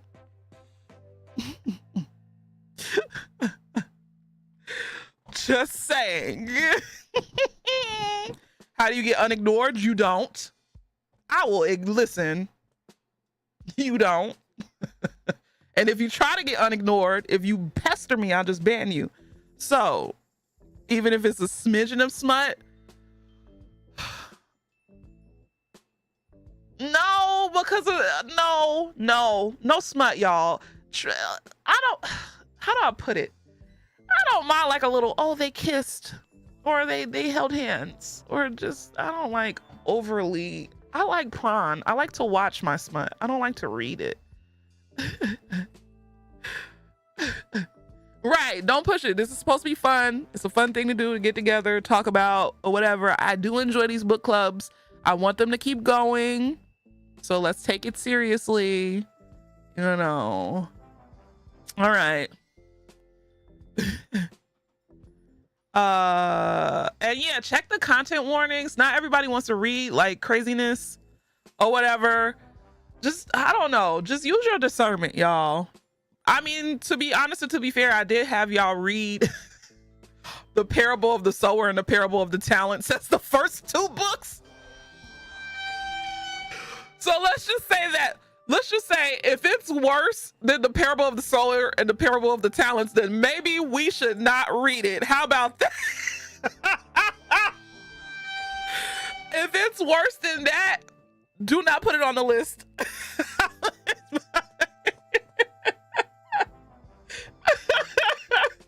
So yeah, that's the what is it called? A litmus test or whatever the hell. That's like literally the border. If it surpasses those two books in terms of like graphicness, you know, all the other stuff, then no. The parable test. There we go. I participated in the first book club and thought I was gonna have an existential crisis. Shut up, BT. Not you did get something from chemistry. Whatever. Let me open up the queue. Not the queue. What is it? What did I use?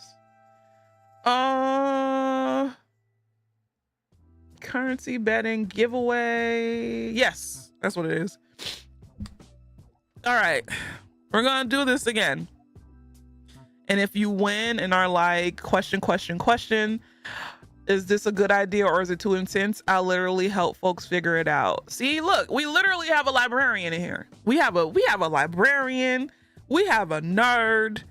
We have nurses in here. We have engineers. We got a hoe. Shut up, BT. No recipe books. I want a story. Recipe books. Oh my goodness.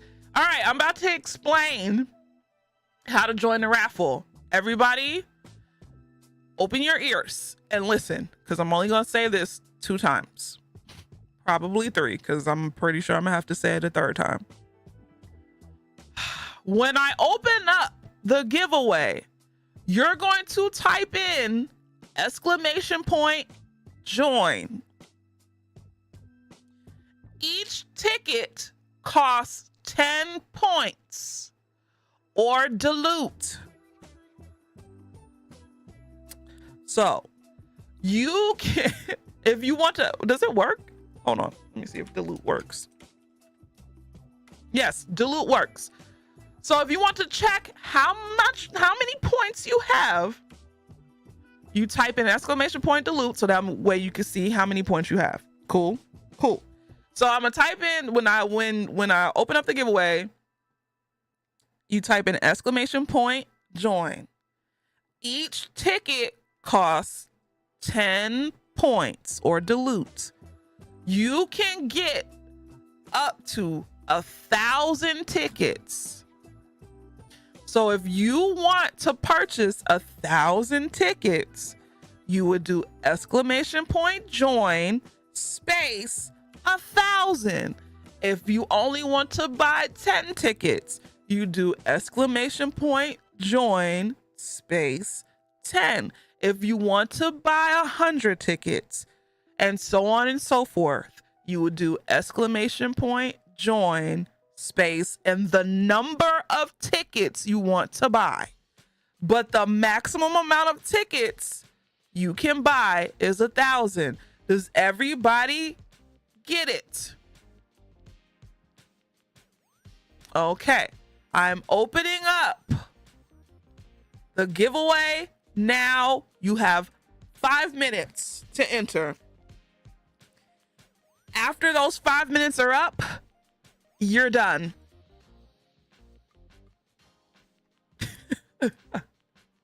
If you need me to If you need me to say the rules over again, I will.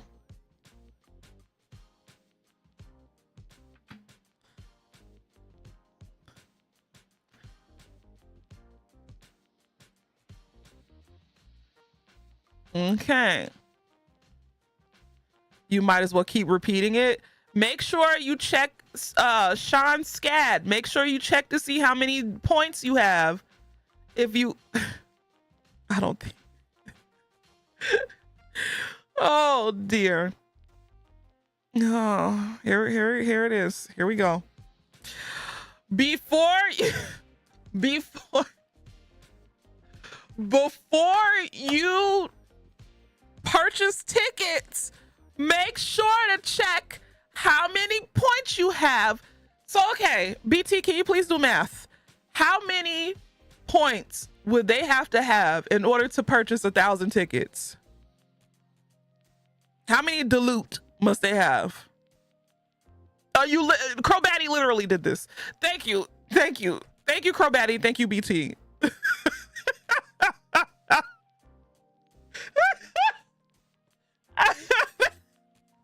I just, oh, you know what, Mac? How many shots should I take? Mac, how many shots?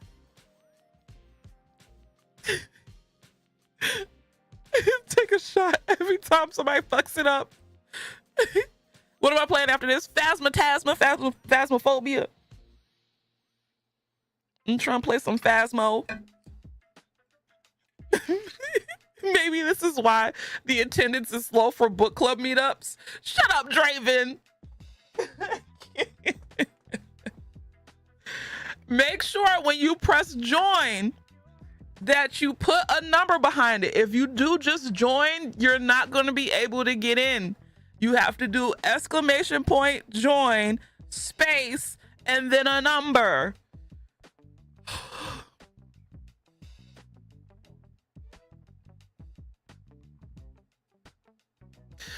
Cheers to Shaman.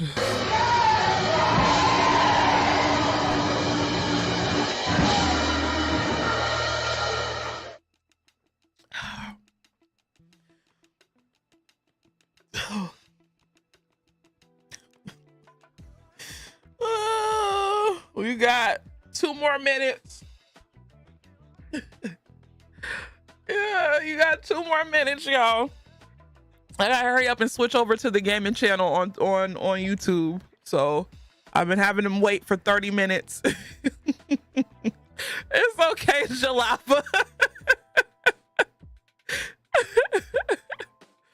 Oh my goodness gracious. If Johnny have me 5 apples right. Oh God. Lord have mercy, Jesus Christ. Thank you. Thank you, C_ for gifting out a sub to Sean.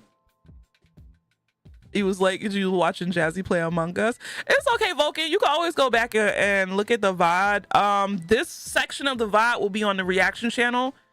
And then, yeah. So you don't have to watch like me talk. Well, I didn't really even jibber jabber really in the beginning. We got straight to it. So if you are here on Twitch, if you just want to watch the book club section, it's not going to be on the gaming channel.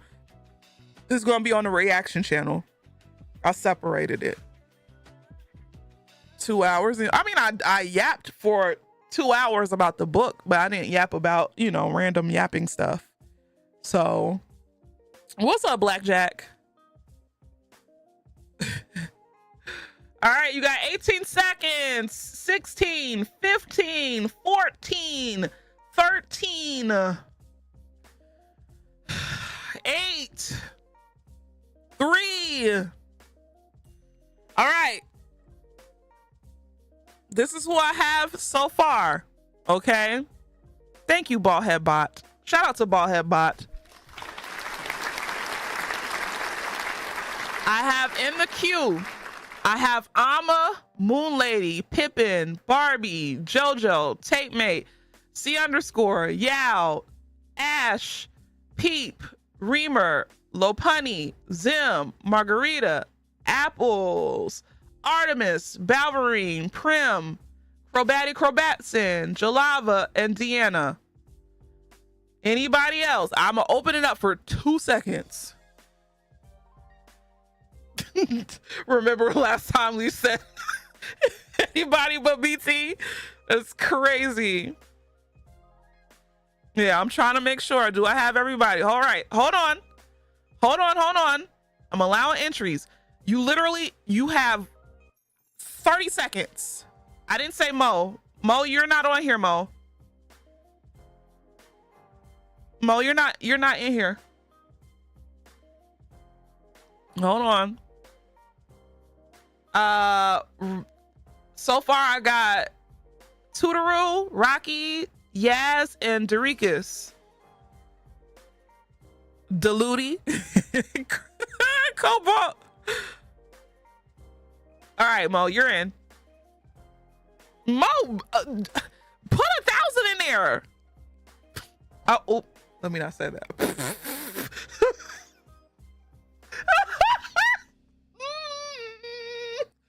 Oh, Jesus.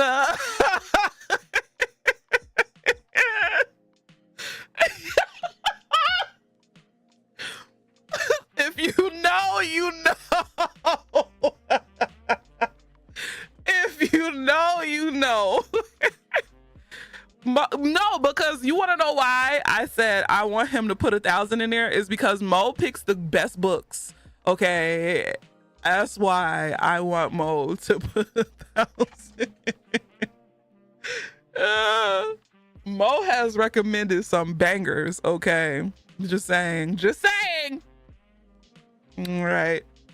Anyway, I'm about to close it. I'm closing it. So here we go. Everybody's in. Round of applause. I mean, can I get a drum roll, please? Let me see. Do I have something?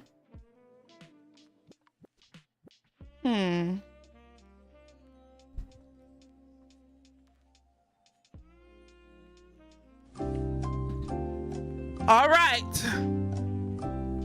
Who is the winner of the book club? Who will be choosing the next book club book? It could be any one of you who decided to join the giveaway. And that person will be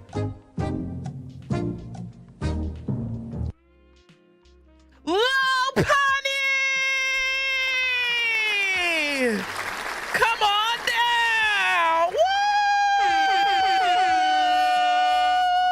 Woo! Yes, you get to pick our next book club book. Congratulations! Good shit. Not wait. Uh-oh. Lopunny. Oh, I thought she was about to be like, wait, I was just playing. Ooh, Lopunny. My eyes started twitching.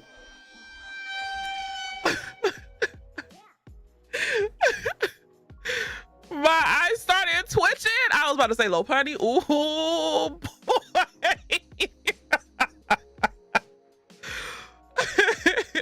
You do have some time to pick the book. So if you don't want to pick it right away, that's fine.